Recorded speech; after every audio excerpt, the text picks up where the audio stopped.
অনেক business owner আমি দেখেছি তার হিরো প্রোডাক্ট বের করতে পারে না। जो दिखता है वो बिकता है। আপনি 50টা প্রোডাক্ট দিয়ে শুরু করছেন, 1 বছর পার হয়ে গেছে, 5,000 10,000 20,000 অর্ডার হয়েছে। এখন আপনি ইজিলি ডাটা অ্যানালিটিক্স থেকে ক্রাঞ্চ করলে আপনি পেয়ে যাবেন যে আসলে কোনগুলো ফাস্ট মুভিং, এবং যেগুলো দিয়ে আপনার গত 1 বছরের ড্যামেজ বেশি হয়েছে এগুলো বাদ দিবেন, আর যেগুলো বেশি সেল হয়েছে ওগুলোই প্রোডাকশন করবেন। একজন বিজনেস ওনারের বেসিক 2-3টা স্কিল আমাদেরকে বলেন এই মুহূর্তে যার করা উচিত, মানে মাস্ট হ্যাভ স্কিল। সবার আগে আমার যেটা মনে হয় যে অ্যাটলিস্ট করা উচিত। চাকরি ভার্সেস ব্যবসা, চাকরি করে ব্যবসা যাওয়া উচিত নাকি প্রথমে শুরু করা উচিত? বড় কোম্পানি হলে যেটা প্রবলেম হয় যেটা হচ্ছে যে সব তো সর্টেড আউট, 30 বছর 40 বছর আগের কোম্পানি, ও যায় ওই সিসিটিভি মনিটরিং হলে সিসিটিভির দিকে 24 ঘন্টা, মানে চাকরিতে যতক্ষণ থাকবে তাকায় থাকতে হবে। এইটা মেক্স ইউ প্যারালাইজ, আপনার ডাইমেনশন কমায় দেয়, আপনার নিজের রিটারে উইংসগুলারে কাইটা দেয়, আপনার চিন্তা ভাবনারেও আপনার ন্যারো ডাউন করে ফেলে না। তুমি যা আসো ভালো আসো, বাইরে যায় পারবা না, এত কিছু তোমার দ্বারা কি হবে না। ঢাকার বাইরের লোকদের মধ্যে কিন্তু একটা ক্ষুধা থাকে যে আমার ঢাকায় যাইতে হবে। সো যে কোনো একটা প্রোডাক্ট আমি যখন সেল করছি ওই প্রোডাক্টের ইউনিক 6টা ফিচার বের করে, 6টা আর বেশি না, ওই 6টা কীভাবে করে আমি কাস্টমারের মাথায় দিতে পারি। One of the largest company CEO phone করছে, উনি বলতেছে যে আমার স্যার আপনার প্রোফাইলটা আমার কাছে পাঠাইছে, তো আমরা আপনার সাথে একটু আলাপ আলোচনা করতে চাইতেছি। আমার ওয়াইফের সাথে আমার কথা হইতেছিল যে উনি বলতেছিল যে তুমি আবার ওইখানে এখন মানে কেন যাবা বা যাবা কি যাবা না। আমি বললাম যে যদি শেখার কিছু থাকে তাহলে ঠিকই যাবো। স্যার আপনার বেশ কিছু পডকাস্টে আমি দেখলাম আপনি একটা ডেটা বলতেছেন যে বর্তমান বাংলাদেশে 5,000-এর মতো ই কমার্স বিজনেস আছে অ্যান্ড 5 লাখের মতো এফ কমার্স বিজনেস আছে যাদের শুধুমাত্র একটা ফেসবুক পেজ দিয়ে যারা লাইভ করে বা কোনোভাবে ফেসবুক বুস্ট দিয়ে তারা সেল করছে। এবং আমি একটা রিপোর্ট দেখেছিলাম যেখানে 6.5 মিলিয়ন মতো, মানে 65 লক্ষ মতো এসএমইজ আছে বিজনেসেস। তো আমি জানতে চাচ্ছি যে কিভাবে করে একটা এফ কমার্স এই 5 লাখ বিজনেসের মধ্যে আরো বেশি মানুষ একটা প্রপার ই কমার্স তৈরি করতে পারে সাস্টেনেবল, এটা কিভাবে করতে পারবে? সো এখানে আসলে জিনিসটা হচ্ছে গিয়ে নাম্বারস তো আসলে ফ্লোট অ্যারাউন্ড অনেক জায়গায় ঘোরাঘুরি করে, কিন্তু এখানে যেটা হচ্ছে গিয়ে যে আমি যে 5,000 বলছিলাম ওইটা ইজ জাস্ট ফর মানে কম্প্যারিজনের জন্য বলছিলাম। বেসিক্যালি এখন এটা কে রাখবে রেজিস্টার্ড হিসাব, যে এতজন রেজিস্টার হিসাবে। সো এখন টু বি ফ্র্যাঙ্ক এখানে ই ক্যাব হচ্ছে গিয়ে ই কমার্সের অ্যাসোসিয়েশন। এখন জেনারেলি স্পিকিং যদি ধরেন যে স্যার তাহলে ই ক্যাবের যারা মেম্বার তারাই তো হচ্ছে গিয়ে ই কমার্সের ব্যবসা করতেছে, বাট আসলে তো ফ্যাক্ট এইটা না, এর বাইরেও অনেকে আছে। সো ই ক্যাবের আমরা মনে হয় আমি একদিন হিসাব করতেছিলাম যে ই ক্যাবে ধরেন আসছে গেছে লাইফ টাইমে 1-2বারের জন্য হলেও ই ক্যাবের মেম্বারশিপ হয়েছে বা মেম্বারশিপ চার্জ দিচ্ছে, এইরকম আমি যতদূর মাথায় আসে সেটা হচ্ছে গিয়ে 4,600 জনের মতো আমি দেখছিলাম যে লাইফ টাইমে। তারপরে ওইটার থেকে আমি আবার ইমেল টেরিফাই করে দেখলাম যে লাইক 1,000 হাওয়া, লাইক ইমেল পর্যন্ত ভ্যালিড নাই। সো এখানে ধরেন 3,500-এর মতো আছে। বাট এর বাইরেও অনেকে আছে যারা অফলাইনে করতেছে, ধরেন টুকটাক মাঝারি সাইজের ব্র্যান্ড বা বড় সাইজের ব্র্যান্ড, ওরা আসলে ই কমার্স করতেছে না, but they are like having a website just for like existence, মানে একটা দিয়ে রাখছে আর কি, যে ক্যাটালগ হিসেবে যদি কেউ অনলাইনে চেক আউট করতে যায় এসে আসে। কারণ অনেক ব্র্যান্ডই আছে যে অনলাইনে চেক আউট করায়, আবার অফলাইনে কি করতেছে তারা ফাইনালিটা করতেছে আর কি। হ্যাঁ, এই সো এইখানে হিসাবটা হ্যাঁ এইরকমই, লাইক 5-7 হাজার 10,000-এর মতো হয়তো ই কমার্স সাইট আছে, এবং এদের মধ্যে ট্রুলি স্পিকিং যে ডেইলি অর্ডার করতেছে এবং ইউজারদের মাধ্যমে আপনার রেভিনিউ জেনারেট করতেছে, website they are using as a major sales channel, এইরকম আমার ধারণা যে 200-300-র বেশি হবে না। এখানে মেট্রিকটা কি, এটা ধরেন হয়তো ডেইলি 500 থেকে শুরু করে 250 থেকে শুরু করে আপনার হয়তো ডেইলি 5-7 হাজার 10,000 অর্ডার করতেছে, আবার দারাজের মতো কোম্পানি 60-70 হাজার করতেছে, এইরকম কোম্পানিও আছে। সো লাইক 50 হয়তো গিয়ে মেইন স্ট্রিম ই কমার্স যাদের হয়তো চীনে মোটামুটি 10-20-30 হাজার 40,000 50,000 কাস্টমার আছে, আর বাকি যদি আরও ধরি যে মাসে 1-2 হাজার অর্ডার করতেছে, এগুলো মিলে হয়তো ধরেন আপনার 200-250-এর মতো হবে। বাট ওয়্যারএজ আপনার এই ফেসবুকের এফ কমার্সে যেটা আমি বলছি যে ইটস লাইক যদি আপনি সব এফ কমার্স মানে যত কুরিয়ার আছে মেজর প্লেয়ার্স যারা আছে তাদের যদি রেজিস্টার ধরেন যে বা জীবনে একটা হইলেও প্রোডাক্ট দিছে, এরকম যদি ইউনিক করেন দেয়ার আর লাইক 500,000। একটা কমার্সেরই একটা লজিস্টিক্সেরই আমি দেখছি যে 4.6 lakhs আছে, লাইক 4,60,000 আছে। So this things are happening. এবং এখানে একটা জিনিস আছে আসলে যে আপনি জিজ্ঞাসা করছেন যে লাইক এফ কমার্সগুলো কীভাবে ই কমার্স হইতে পারে। এখানে আসলে কয়েকটা জিনিস, অনেক কিছুই আছে, বাট এখানে একটা জিনিস বলি যে এখানে কেন এফ কমার্স থেকে অনেকে সুইচ করতে চায় না। সো বেসিক্যালি যেটা হয় যে আপনার তো বললামই যে মানে আসলে কেন মানুষ এফ কমার্স থেকে ই কমার্স আসতে চায় না বা ই কমার্স কেন করতে চায় না, এর 1 নাম্বার জিনিস হচ্ছে ভিজনের অভাব। মানে এফ কমার্স আর ই কমার্সের মধ্যে ডিফারেন্স কি সেটাই অনেকে বোঝে না। আর একটা জিনিস যেটা হচ্ছে যে আসলে সে হয়তো যার কাছে যায় বা করতে চায় সেও নিজেও জানে না যে আসলে কিভাবে করবে, বা সে মনে করে আরে ভাই এত কিছু দরকার কি, ফেসবুকে উঠাবো বুস্ট করবো প্রোডাক্ট আছে শেষ করেছে। এখন আমি এইটা মনে করেন যে কিছুদিন আগে একটা পডকাস্ট ফার্স্টে বলছি তখন ওই লোকজন আমার অনেকে ধুয়ে দিছে যে ভাই আপনি বুঝেন না টুঝেন না, আপনার এখানে ফেসবুকই হচ্ছে গিয়ে মেইন সেই। তো এখন জিনিসটা যেটা হইতেছে যে কেউ যদি একটা কুয়ার মধ্যে বসে থাকে তাহলে তো আসলে তারা বোঝানো সম্ভব না যে এর বাইরেও দুনিয়া আছে। ওইখানে আসলে মেইন পয়েন্টটা যেটা ছিল বা এখন যেটা আমি আসলে বলতে চাচ্ছি যে সেটা হচ্ছে যে অনেকে আসলে ব্র্যান্ড কি এটা নিয়ে বদার করে না। এখন ধরেন সে কথার কথা, আমি জাস্ট একটা এক্সাম্পল বলতেছি, বাংলাদেশের একটা মফস্বল শহরে আছে, সে স্টুডেন্ট বা সে একটা পার্ট টাইম হার্ডওয়্যারের কাজ করতেছে বা একটা ব্যবসা করতেছে, সে মনে করতেছে যে ভাই আমার একজন একটা কিছু প্রোডাক্ট দিছে, আমি এটা ফেসবুকে বুস্ট করতেছি, হ্যাঁ 5 টাকা দিয়ে কেনা, 10 টাকায় সেল করলাম, 3 টাকা ফেসবুকে দিলাম, 2 টাকা লাভ থাকলো, 1 টাকা আমার, 1 টাকা খরচ, হ্যাঁ তো এটা হয়ে গেল, আমার 1 টাকা লাভ হয়ে গেল, একটা ব্যবসার পাশাপাশি আরেকটা ব্যবসা হয়ে গেল। তো এইখানে এত ঝামেলা করার কি দরকার? অর্ডার হবে, স্টেট ফার্স্ট কুরিয়ার এসে নিয়ে ডেলিভারি দিয়ে দেবে। তো আমি যেটা বলছি বা এখনও যেটা বলতে চাচ্ছি যে এটা আসলে ব্যবসা না, ইট ইজ লাইক আপনার মনে হয়েছে করলেন একটা সেল টেল করলেন এইটাই, কিন্তু আপনি যদি প্রপার ওয়েতে ব্যবসা করতে চান, লং টার্ম একটা ব্র্যান্ড বিল্ড করতে চান যেখানে রিপিটিং কাস্টমার আসবে সারা জীবন, আপনার একটা মার্কেটিং গেলে খরচ করতেই আসেন, নতুন কাস্টমার আসতে আসে, কিন্তু এক্সিস্টিং কাস্টমার আপনি লেভারেজ করতেছেন, এক্সিস্টিং কাস্টমার রিপিট করতেছেন, এক্সিস্টিং কাস্টমার সার্ভিস সম্পর্কে বদল করতেছেন না। যদি এগুলো আপনি না বুঝেন বা এগুলো আপনার কাছে ইম্পর্টেন্ট না হয় তাহলে তো আপনি সুইচ করবেন না। তো এখন এটা কী হবে? এটা আসলে আমাদেরকে এডুকেট করতে হবে যে we need to talk more about this things, যে আসলে কেন এটা হবে, যে কেন আসলে এফ কমার্স থেকে আপনার ই কমার্সে সুইচ করা উচিত, ই কমার্স হলে আপনার কী লাভ আছে, এইটা একটা জিনিস। আবার এখানে আবার আরেকটা জিনিস আছে, সেটা হচ্ছে যে আপনি বলেন যে 6.5 মিলিয়ন এসএমই আছে, তো 6.5 মিলিয়ন এসএমই আছে, এখানে বলে যে 65 লাখ, তো অনেকে বলে যে 1 কোটিও আছে। তাহলে এসএমই কে, মানে অনেকেই হইতে পারে এই ডেফিনেশনের মধ্যে। তো আমি যেটা বুঝি সেটা হচ্ছে যে ধরেন হ্যাঁ আপনার 50 লাখ এসএমই তো আছেই, এবং এখান থেকে টু বি অনেস্ট সবারই যে আপনার অনলাইনে সুইচ করতে হবে, ইট রিয়েলি মানে it's not something like that, মানে এটা আসতেই হবে এমন কোনো কথা নেই। কারণ বাংলাদেশে এখন অনলাইনের ইন্টারনেটের পেনেট্রেশনই আপনার ইজ টু লো। এখানে অনলাইনে আমরা মনে করতেছি যে 1 থেকে 2% পেনেট্রেশন হয়েছে। সো এইখানে সবাই যে মানে এসএমই চলে আসবে অনলাইনে ডিজিটালে, we don't actually expect that. এটা আপনার আমেরিকাতে হয়েছে ধরেন হয়তো বা 10 to 15% হয়েছে, হ্যাঁ মোস্ট প্রবাবলি সাউথ কোরিয়াতে অনেক 40%-এর মতো হয়েছে, ইন্ডিয়াতেই আপনার কম।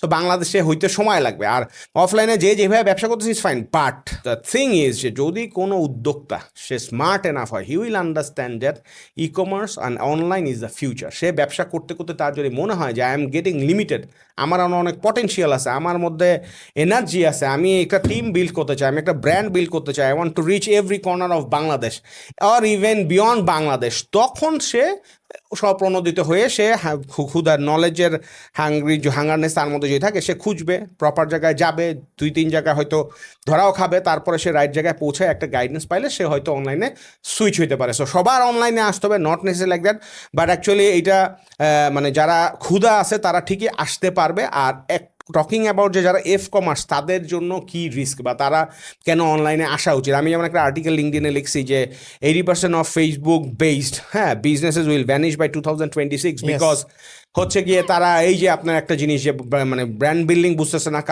কাস্টমার সার্ভিসের কথা চিন্তা করছে না, তারা এক ধরনের ব্যবসা থেকে আরেক ধরনের ব্যবসায় সুইচ করতেছে, একটা ব্যবসা থেকে একটা ব্যবসায় সুইচ করতেছে। আমি এমনি ইভেন এইরকম লোকরা জানি যে 7টা ওয়েবসাইট খুলছে। 7টা ওয়েবসাইট কেন খুলছে? কারণ 7টা ওয়েবসাইট খুলছে, 7টা ওয়েবসাইটে 7টা প্রোডাক্ট বেচে, 7টা প্রোডাক্ট থেকে 7 টাকা করে লাভ হয়, এবং যখন যেটাতে সমস্যা হয় সেই ব্যবসাটা বন্ধ করে সে আরেকটা নতুন ওয়েবসাইট খুলে, ল্যান্ডিং পেজ খুলে, না ওয়েবসাইটই খুলছে 7টা, ডোমেইনই আলাদা, এবং ওর মধ্যে মাল্টিপল ল্যান্ডিং তো আসেই।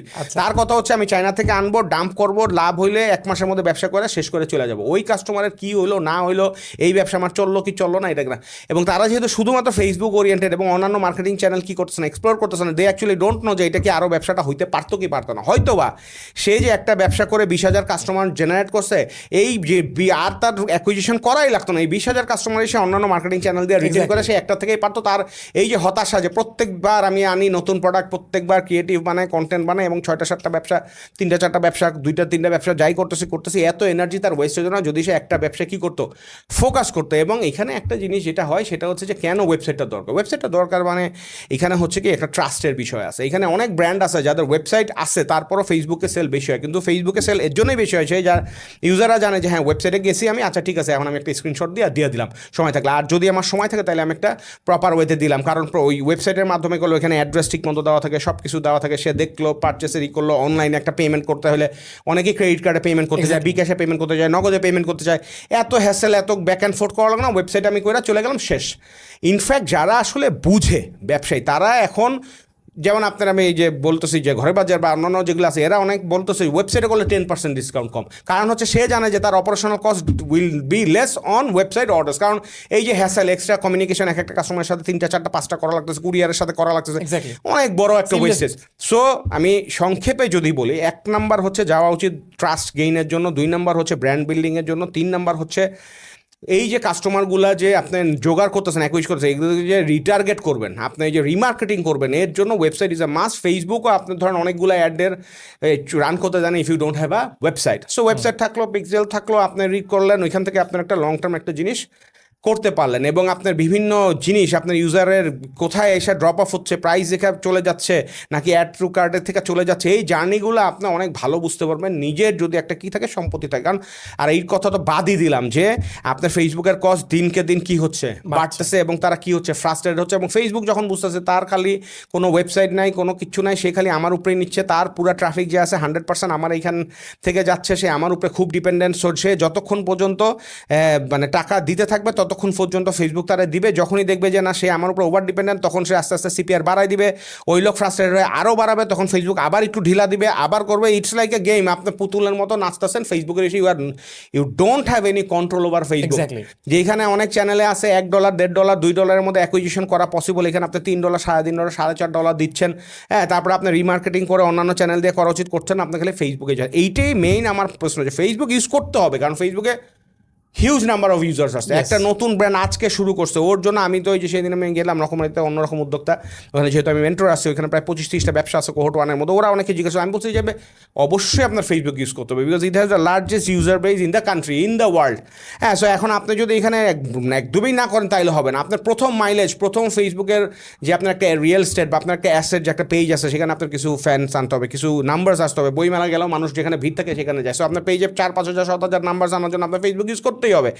প্রথমে একটা স্প্ল্যাশ দেওয়ার জন্য, টপ অফ অ্যাওয়ারনেস ক্রিয়েট করার জন্য আপনাকে ফেসবুকে যাইতেই হবে। তো ওই রকম যেমন ফেসবুকেও করতে হবে, কিন্তু অন্যান্য মার্কেটিং চ্যানেলও করতে হবে, ওয়েবসাইট ইজ আ মাস্ট। আপনাকে এটা একটা লং টার্ম ব্র্যান্ড যদি বিল্ড করতে হয়, যদি আপনাকে প্রত্যেক 2 মাস অন্তর অন্তর ব্যবসা সুইচ না করার জন্য করতে হয়, তাইলে আপনাকে একটা প্রপার ওয়েবসাইট করতেই হবে, সোজা কথা যেটা। এইটা হলো একটা মেইন জিনিস। সো আমরা কি অ্যান্সারটা দিতে পারছি? অ্যান্সারটা একটু লং হয়ে গেছে, বাট লং কোয়েশ্চেন আমি চাচ্ছিলাম, কারণ এই জন্যই আসলে when I was thinking about this topic, আমার কাছে মনে হচ্ছে there is none better, যে আমি যাকে চিনি যে এই ব্যাপারটা বলতে পারবে।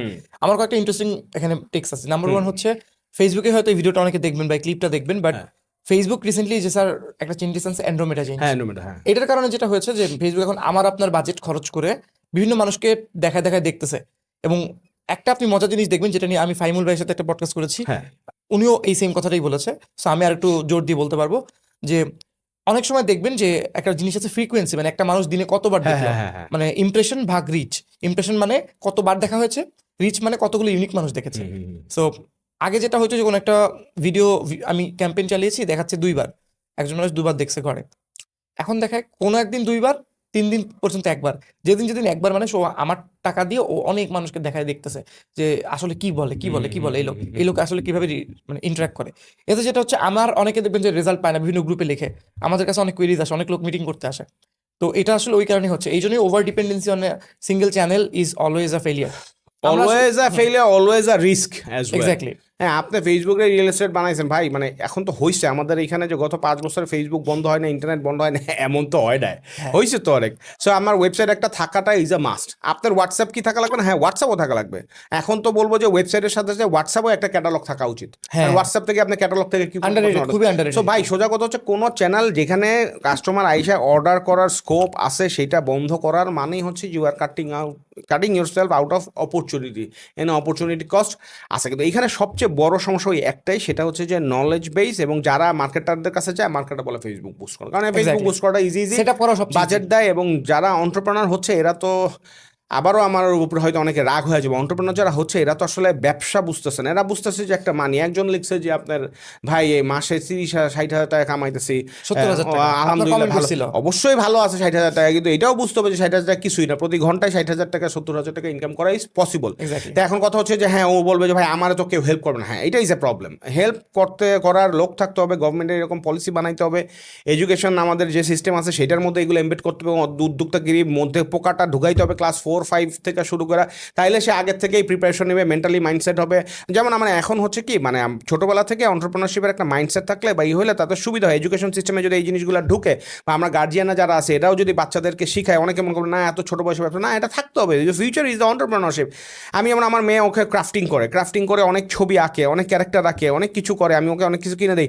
তারপরে ও ছোটো ছোটো ব্যান্ড বানায় স্কুলের জন্য, তারপরে এখানে রিংস বানায়, এগুলো যে ওর ফ্রেন্ডদেরকে গিফট দেয়। তখন আমি বলি যে বাবা তোমরা তো করতে পারো, like you can actually sell it. বলে না এটা কি কেউ কিনবে? আমি বলছি হ্যাঁ কিনবে, এবং তুমি এটা দাও, অনেকে বেশি দিয়ে কিনবে। বিকজ তুমি হয়তো আমাকে বলবো যে বাবা ওই তোমার আরেকটা ফ্রেন্ড যদি সেল করে, তুমি বলবা যে আমি ওইটা কিনি, কারণ তোমার ওইটার প্রতি অ্যাট্রাকশন বেশি, এবং আমি যত টাকাই হোক আমি ওইটা তোমার কি করবো, কিনবো। এবং আমার খুবই আমি অবাক হইলাম যে এটা আসলে আলহামদুলিল্লাহ, তো আমার বড় মেয়ের নাম রিদওয়া, ও যেটা করছে আমি হঠাৎ করে এসে বলতেছে যে বাবা আমরা we have created A currency. আমি বললাম যে কারেন্সি ক্রিয়েট করছো মানে? বলে যে হ্যাঁ আমার এক ফ্রেন্ড ও এসে বলছে যে আমরা একটা ফেক মানি কারেন্সি বানাবো, সেইটা দিয়ে আমরা ট্রেড করবো। এবং তারা একটা 100 টাকার একটা ফেক মানি করে 5টা টিম বানায়, প্রত্যেকটা 20 টাকা করে দিছে, এবং তারা বাসার থেকে বিভিন্ন জিনিস বানায়, ওগুলাই আবার ওই ফেক মানি দিয়ে কী করতে সেল করতেছে। তাদের মধ্যে একটা কম্পিটিশন, আমাদের মধ্যে আজকে রেভিনিউ বেশি হয়েছে। I was like amaze. এইভাবে এটা আসলে স্কুলেরও একটা আছে, স্কুল থেকেও এই জিনিসটা ইন্সপায়ার করছে। সো এইরকমভাবে আমরা যদি ছোটোবেলা থেকে এন্টারপ্রেনারশিপ মাইন্ডসেটের হই, তাইলে মানে আমাদের মানে আগের থেকে আমরা প্রিপেয়ার থাকবো। সমস্যাটাই হচ্ছে যে মানুষ তো অবশ্যই টাকা ইনকাম করা দরকার, ফ্যামিলিরা সাপোর্ট করতে, সব করতে হয়, কিন্তু ভাই মানে আমার যেই জায়গাটা সবচেয়ে বেশি কষ্ট লাগে সেটা হচ্ছে যে যারা এখানে এই ফেসবুক ভিত্তিক একদম সুপার ডিপেন্ডেন্সি হয়ে করতেছে, তারা আসলে ব্যবসার কষ্টটা বুঝতেছে না। যারা নন ফেসবুক টাইমে কষ্ট করে ব্যবসাটা দাঁড়া করছে, যে কষ্টটা করছে, টিমটাকে বানাইছে, নিজে খাটছে, শিখছে, এই জিনিসগুলো লার্নিংগুলো তো তার মধ্যে হচ্ছে না। মানে সে অলস হয়ে যেতেছে, তার ব্রেইনের মধ্যে আইডিয়া ক্রিয়েট করতেছে না, এবং একজনের উপরে ডিপেন্ডেন্ট হয়ে যেতেছে। সেই দিন ওই মার্কেটার পরে যদি বলে যে না করবো না, ওই মার্কেটারের কাছে সব নলেজ আপনার থেকে গেল, আর একজনের কাছে গিয়ে আপনি আবার চাতক পাখির মতো তার দিকে তাকায় থাকতে হবে আপনার সেলসের জন্য। কিন্তু যদি একটা ওয়েবসাইট থাকে, অন্যান্য চ্যানেল নিয়ে আপনি একটু পড়াশোনা নিজে করেন, তাহলে আপনার নিজেরও ডেভেলপ হয়, আপনার পুরো ইকোসিস্টেমেরই আপনার একটা আপগ্রেডেড হয়, এবং ফেসবুকও আমাদেরকে এরকম কী করতে পারবে না, এক্সপ্লয়েট করতে পারবে না। This is so true. আমাদের কাছে যারা রিচ আউট করে বেশিরভাগ মানুষ এই প্রবলেমই হয়। ভাইয়া একটা ভাইয়াকে দিয়ে বুস্ট করাতাম গত 3 বছর, ভাইয়ার সাথে আমার একটু ঝামেলা হয়েছে, উনি বলতেছে আমার অ্যাড ম্যানেজার দিবে না। এখন আপনার অ্যাড ম্যানেজার ওনার কাছে কেন থাকবে? আরো একটা আপনার কাছে থাকবে। রাইট, আরো একটা জিনিস আছে, সেটা হচ্ছে যে আপনারা আমরা যেটা বলেন যে স্যার আসলে মরার আগ মোমেন্টে আসে, মানে সেটা হচ্ছে যে খারাপ হইতে হইতে যখন একেবারেই পারে না তখন আসে। কিন্তু তারা যখন শুরু করে, যখন বুঝতেছে যে একটা সময় আসবে, অনেকে বলতেছে যে ফেসবুকের কস্ট বাড়বে, আমরা দেখতেছি বাড়তেছে, তখনই তার একটু অ্যালার্ট হয়ে তাকে কি করা উচিত, রিচ আউট করা উচিত, যাতে যার কাছে যাচ্ছেন সেও একটু সময় দিয়ে আপনারা দিতে পারে। যেমন আমরা আমি সবাইকে বলে দিছি যে আমরা কখনো এরকম বলবো না যে আজকে বুস্ট করে কালকে অর্ডার দিলে এরকম মানে ক্লায়েন্টই আমরা কি চাই না, বিকজ ডিসস্যাটিসফ্যাকশন অনেক বাড়ে। এবং আমরা দেখছি অনুরোধে ঢিকে গেলে যতজনরে করছি ততজনের সাথেই কিন্তু ছোট হলে টুকটাক তিক্তটা কি বাড়ছে, কারণ তারা ওই মেন্টালি প্রিপেয়ার না। যত যাই মনে করে এদের কাছে আসছে ম্যাজিক দিয়ে কি করে দিবে। ভাই আমার কাছে 50,000 টাকায় আছে, লাস্ট ট্রাই করি, তারা গেছে অনেক কিছু ট্রাই করছে। তো এটা একটু আমাদের আরেকটু কেয়ারফুল হতে হবে। মার্কেটিং না সব রোবোটিক জিনিস, ইটস অ্যান আর্ট, এবং এটাতে কাজ করার জায়গা আছে, এবং কাজ করলে কাজ রিটার্ন পাওয়ার চান্স আছে, বাট ওই টাইমটা entrepreneur should have. Exactly sir. তো যারা যারা দেখছেন তারা আপনারা অলরেডি বুঝে গেছেন আমরা হয়তো খুবই আনফিল্টার্ড ভাবে জিনিসটা করছি, because we actually want to provide the best value. So আজকের পডকাস্টে আমাদের মেন উদ্দেশ্য হচ্ছে এই যে আমি কথাটা বললাম যে একটা প্রপার, যেমন স্যার কিছু নাম্বারস বলেছে যে আমাদের বর্তমানে হয়তো 5 লাখ মতো টোটাল এফ কমার্স আছে। তো আমরা কিভাবে করে এই যে টপ 50টা ই কমার্স যাদের নাম এই মুহূর্তে আমাকে যদি জিজ্ঞেস করেন আমি তো 20টা বলতে পারবো, যে গ্যাজেটস এইটা, ওষুধ এইটা, এতে এইটা, ওতে এইটা, কিভাবে করে আমরা ওই জায়গাতে যেতে পারি, তার জন্য কি কাজ করা দরকার। সো সেগুলোর জন্য there can not be a better person than him. So ওইটা নিয়ে আমরা আজকে কথা বলবো। আমি একটা ছোট্ট স্টোরি শেয়ার করি, সেটা হচ্ছে যে আমারই একটা পরিচিত একজন, ও কোভিড টাইমে একটা বিজনেস শুরু করেছিল। খুব একটা বেশি নলেজ নেই, নলেজ থাকতে হবে সবসময় এমনও না।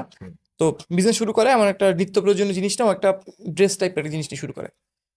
বাংলাদেশের এখনো অনেক মানুষের স্বপ্ন হচ্ছে এরকম ট্রেডিশনাল মাইন্ডসেটের, যে আমার যদি একটা ফিজিক্যাল বড় আউটলেট থাকে তাহলে একটা বিজনেস করতেছি এরকম একটা বলা যাবে। ওর যে মেইন জিনিসটা ছিল, ও শুরু করেছিল একটা পেজে লাইভ করে ভালো ফলোয়ার গেইন করে, দেন সে অ্যাড লঞ্চ করে, মেসেজ ক্যাম্পেইন করে মোটামুটি ওকে চিনেছে, যেহেতু ফিমেল রিলেটেড একটা প্রোডাক্ট ছিল, ভালো অর্ডার পেত, দে বিকেম ফাইন্যান্সিয়ালি ফ্রি, ভালো করতেছে সবকিছু, এমপ্লয়ি রাখছে, নতুন জমি টমি কিনছে, সবকিছু করছে। এখন তারপর তারা হঠাৎ করে তাদের মাথায় আসলো, মানে আমি তাদেরকে কনসাল্ট করতাম, বলতাম যে রেগুলার যে you guys definitely should have a website. কিন্তু ওদের যে মানে মেয়েটা যেটা ছিল যে লাইভ করতো, ও আবার খুবই হার্ড ওয়ার্কিং, ও প্রতিদিন লাইভ করতো, যেই কারণে ওর একটা লয়াল ফ্যান বেজ হয়ে যায়, এবং ওই প্রোডাক্ট রেগুলার মানুষজন ওর কাছ থেকে কিনতো। সো মাসে ধরেন 4 লাখ 3 লাখ টাকা এরকম ওদের রেগুলার হতো, ওরা হাজবেন্ড ওয়াইফ খুবই ভালো ছিল। এখন প্রবলেম হচ্ছে হাজবেন্ড এবং ওদের হচ্ছে ট্রেডিশনাল মাইন্ডসেট, ওরা এবার কি প্ল্যান করতেছে যে ভাই আমাদের তো একটা বুটিক টাইপের একটা কিছু থাকা উচিত, একটা বড় আজিজ সুপার মার্কেট বা এরকম একটা জায়গাতে। Then they spend a lot of money On in that. That. হ্যাঁ, ওরা একটা জায়গা নিছে, কিন্তু এখন এমন হয়েছে যে ফেসবুকে যেই টাইমটা ওরা দিত ওই টাইমের অনেক টাইম চলে গেছে ওই ফিজিক্যাল দোকানটাতে, এইদিকে অত ভালো মেসেজে রিপ্লাই করতে পারতেছে না। আবার আমি যে বলেছিলাম যে ওয়েবসাইট করতে, এখন তারা ওয়েবসাইট বিভিন্ন জায়গায় খাবি খেয়ে বেড়াচ্ছে, কিন্তু রেভিনিউ কিন্তু আগের চেয়ে কমে গেছে। ওইখানে অনেক ধরনের ঝামেলা হচ্ছে, এমপ্লয়ি তাদের রাখছে, তারা আসলে রেসপন্সিভ না। সো ওভারঅল দিতে যে আমার মেইন যে কেপিআই বা আমার সবচেয়ে বেস্ট রেজাল্ট যেটা দিত, সোনার ডিম পাড়া মুরগি, সোনার ডিম পাড়া হাঁস, ওই যে আমার অনলাইন পার্সোনা, ওটাই করতে পারতো।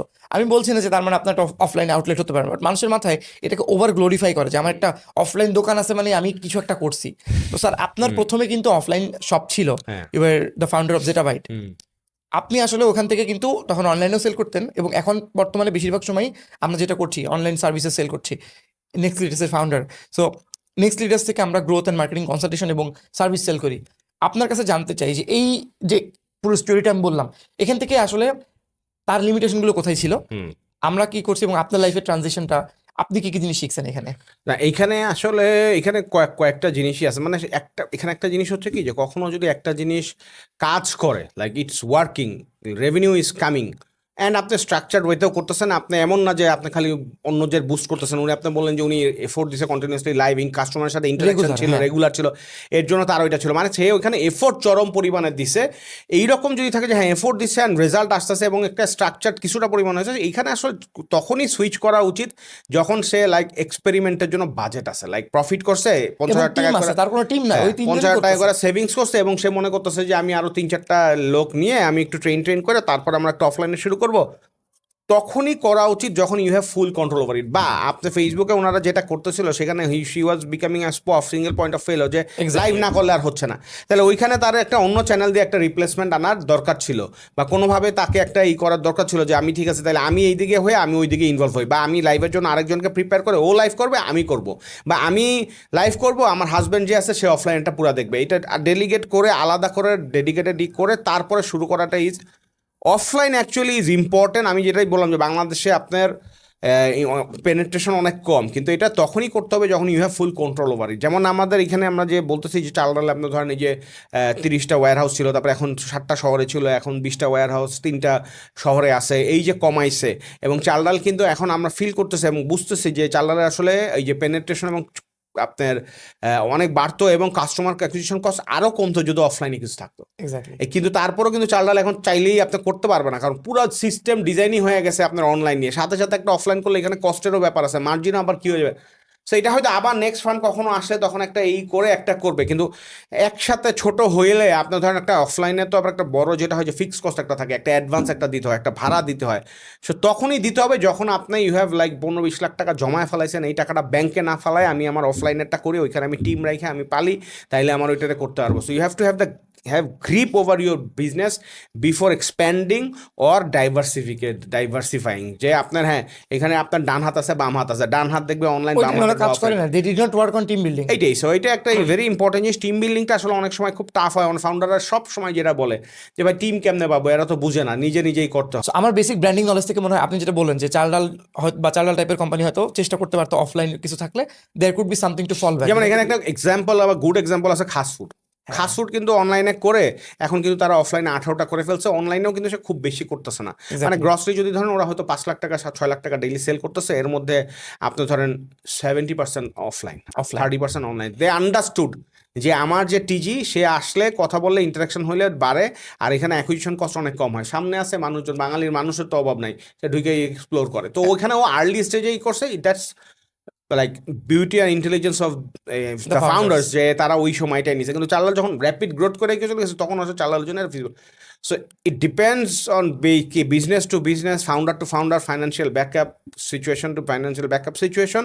বা ডিএস একটা জায়গায় গ্রিপ না থাকলে আরেকটা জায়গায় এই করা উচিত। ফর ফাস্টফুড আমি যেটা জানি, যেহেতু আমি পার্সোনালি ওদেরকে কনসাল্ট করছি, আপনিও করছেন, তো how this is working for is একটা মানুষ হয়তো অনলাইনে একটা অ্যাড দেখতেছে, that same guy is going for a walk, আর তখন দেখতেছে আমি তো এটা দেখছিলাম আমার এটা লাগবে, আই শুড গেট দ্যাট। ওই ডেটাটা আবার কিন্তু আমরা অফলাইন কনভার্সন ওইভাবে দেখতেছিলাম না, সো তখন আমরা ওটা দেখতে পারিনি। আমরা দেখছি সিপিআর আসছে 3 দিন শেষে ওভারঅল নাম্বার দেখছি, ওকে ঠিক আছে, একটার কারণে দিস ইজ ইনক্রিজিং। বা এটা আরেকটা ওয়ে আছে, সেটা হচ্ছে এখানে যদি করতে হয় তাহলে যেটা করতে হয় যে এরিয়া বেস করতে হয়, হ্যাঁ যে তাহলে আজকে ওই আউটলেটে কি গত 30 দিনের যে অ্যাভারেজ ছিল তার চেয়ে বেশি হয়েছে কেনা, তার এবং আজকে অনলাইনে কি খরচ বেশি হয়েছে কেনা, তাহলে আপনার রিলেশন বাই করলেন যে ওকে হ্যাঁ ইটস ওকে, কোনো না কোনোভাবে এটা কাজ করছে। বা একদিনে যদি না হয় তাহলে আপনি 1 মাস ধরলেন যে 1 মাসে গত মাসে খরচ করছিলাম, কথার কথা যে মিরপুরে ওয়্যার হাউসে বা আউটলেটে ফোকাস করে আমি ফুটফল বানানোর জন্য খরচ করছিলাম $200, এত টাকা সেল হয়েছিল, এই মাসে করছি $500, কিন্তু অ্যাভারেজে আমি দেখতেছি যে বেশি হচ্ছে। এবং যদি কোনো থাকে স্পাইক থাকে, অকেশন থাকে, সেগুলো মাইনাস করে নিতে হবে, যে এক্স্যাক্টলি। এই অফসেটগুলো মাইনাস। হ্যাঁ আচ্ছা, ব্র্যান্ডিং নিয়ে আমি যেটা বলতে চাচ্ছিলাম, হ্যাঁ অনেক সময় এমনও হতে পারে, this could be one of the reason, যেমন হতে পারতো যে ধরেন কথার কথা চাল ডাল যদি অফলাইনে সব দিত, বাজার মানে চাল ডাল র্যাপিড গ্রোথ স্টার্ট আপ বাংলাদেশের, খুবই মানে অ্যাডভান্স ইন টেকনোলজি, হুম যেহেতু ওদের কো ফাউন্ডার হচ্ছে থার্ড তেজাজ বিশ্বনাথ, উনি কিন্তু ইউএসএ তে থাকেন। তো আমি যেটা বলতেছি, এমন হতেই পারতো চাল ডাল যদি অফলাইনে থাকতো, অনেক মানুষ কুড রিজনেট চাল ডাল উইথ স্বপ্ন। সো ওই যে exclusively Chaldal is a online tech B startup, ওইটা হয়তো থাকতো না, তখন তো এমন হতে পারতো যে পজিশনের দিক থেকে হ্যাঁ ঝামেলা হতো। হ্যাঁ হ্যাঁ দ্যাট হইতে could be one of the পারতো, থিং। হইতে পারতো। কারণ এটা আমি অনেক আগের ফাউন্ডার চাল ডাল ওয়াসিম স্যার, ওনার একটা ইন্টারভিউতে দেখছি যে we don't have this plan because we want to only be in online. So মানে ওনার রিয়েল এস্টেট কস্ট বাড়াইতে চায় না। এক্স্যাক্টলি। হ্যাঁ ওকে, সো নেক্সট কোয়েশ্চেন আমি যেটা বলতে চাই সেটা হচ্ছে যে আপনি টিম বিল্ডিং নিয়ে বলছেন, আমি এটা নিয়ে আমার নেক্সট কোয়েশ্চেন ছিল, হ্যাঁ আপনি এসওপি স্ট্যান্ডার্ড অপারেটিং প্রসিজার, এটা নিয়ে আপনি আমাদের টিমের কথাও বলেন, যখন আমরা আপনার সাথে চাল ডালে জব করতাম তখনও বলতেন, এখনো বলেন, সবসময় বলেন। হ্যাঁ এবং আমার মনে হচ্ছে গ্রোথ টিমের আমি রাফি ভাই আমাদের সবাইকে প্রথম কাজই দিয়েছিলেন যে আমাদের প্রত্যেকের ডিফারেন্ট, আমি একটু ভেঙে বলি না তো বুঝবে না, আমাদের গ্রোথে 6 জন ছিল, একজনের কাজ আমার কাজ ছিল ফার্স্ট জেনারেশনের 6 জন ছিল। এক্স্যাক্টলি রিজারেকশন নিয়ে কাজ করা, মানে যারা কাস্টমার চার্ন হয়ে গেছে ওদেরকে আবার ফিরানো। রাফি ভাইয়ের কাজ ছিল হচ্ছে অ্যাকুইজিশন নিয়ে কাজ করা, যারা নতুন কাস্টমার আসবে তাদেরকে কিভাবে আনা যায়। একজনের কাজ ছিল রিটেনশন, যারা অলরেডি আমাদের কাছ থেকে কিনছে ওদেরকে কিভাবে আমরা ধরে রাখতে পারি। আরেকজনের কাজ ছিল ব্র্যান্ডিং নিয়ে কাজ করা, একজনের কাজ ছিল ইন্টারনাল টিমের কমিউনিকেশন নিয়ে কাজ করা। ওভারঅল লং স্টোরি শর্ট, আমি জানতে চাই আপনি তখন আমাদেরকে প্রথম কাজ দিয়েছিলেন যে find out what can be your course SOP.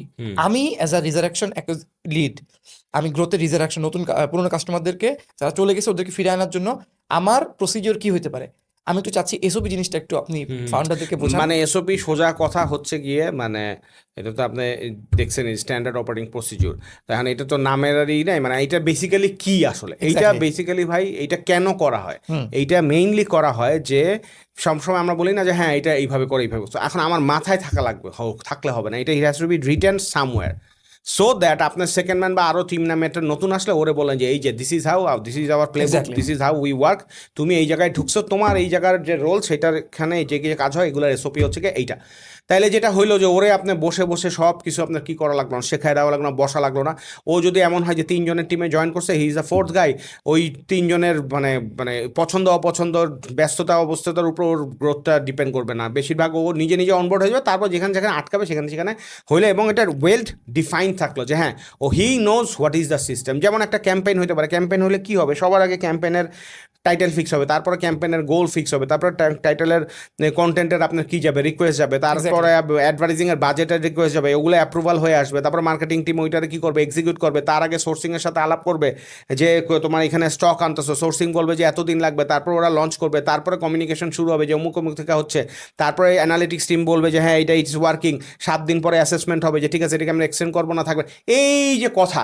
এখন এইটা আপনার মাথায় যদি থাকে, আমার মাথায় যদি থাকে, আরেকজনের মাথায় যদি থাকে, এইটা হলো গিয়ে গোত্তা খাবে এবং অনেক ভুল হয় এই সময়। এবং আমরাও সাফার কি করছি। বলি, হ্যাঁ অনেক মানুষ আছে নিজে যেটা ভাবছে, ধরেন আপনার মতো ওইটা কমিউনিকেট করতে পারে না, দেয়ার আর পিপল যারা একটু ইন্ট্রোভার্ট হয়, ওই ক্ষেত্রে কি হবে, হ্যাঁ কমিউনিকেট করতে পারে না, প্লাস ধরেন আমি হয়তো এনার্জিও নাই, প্লাস আমি অ্যাভেলেবল নাই, তখন কি হবে। এই জন্য সব কিছুর একটা এসওপি থাকলে যেটা হয় সেটা হচ্ছে যে আপনার মানে you don't become single point of failure. হ্যাঁ এই সিঙ্গেল পয়েন্ট অফ ফেইলর একটা মানুষও হইতে পারে, মানে হইতে পারবে না, একটা প্রসেসও হইতে পারবে না, একটা ভেন্ডরও হইতে পারবে না যে এই ভেন্ডরের কাছ থেকে খালি ডিম নিচ্ছেন এবং ও মাসে মাসে 5 পয়সা করে অ্যাড করতেছে যে এই স্যার আমার গতি নাই। তাহলে কি কখন এইটারও এসওপি থাকবে যে কখন নতুন ভেন্ডর সার্চ করবে, যখন দেখবে যে এই এত মাসের মধ্যে প্রাইস এতবার চেঞ্জ হয়েছে, এত ফ্রিকোয়েন্সি হয়েছে, এত পার্সেন্ট হয়েছে এবং আমাদের মার্জিনের জন্য কমে গেছে, look for new vendor. New ভেন্ডরের আবার এসওপি কি, নিউ ভেন্ডরের এসওপি হচ্ছে পত্রিকা দিবে, ফেসবুকে দিবে, পরিচিতদের মধ্যে নক দিবে, আগে যারা নক করছে তাদেরকে কল করবে, তারপর তারপর হইলো গিয়া ভেন্ডর বিডিং এর এসওপি, যে কিভাবে বিড করবে, এত এত করে হবে। তারপর হলো ভেন্ডর লকের প্রসিডিউর, তারপর হলো অনবোর্ডিং এর এসওপি।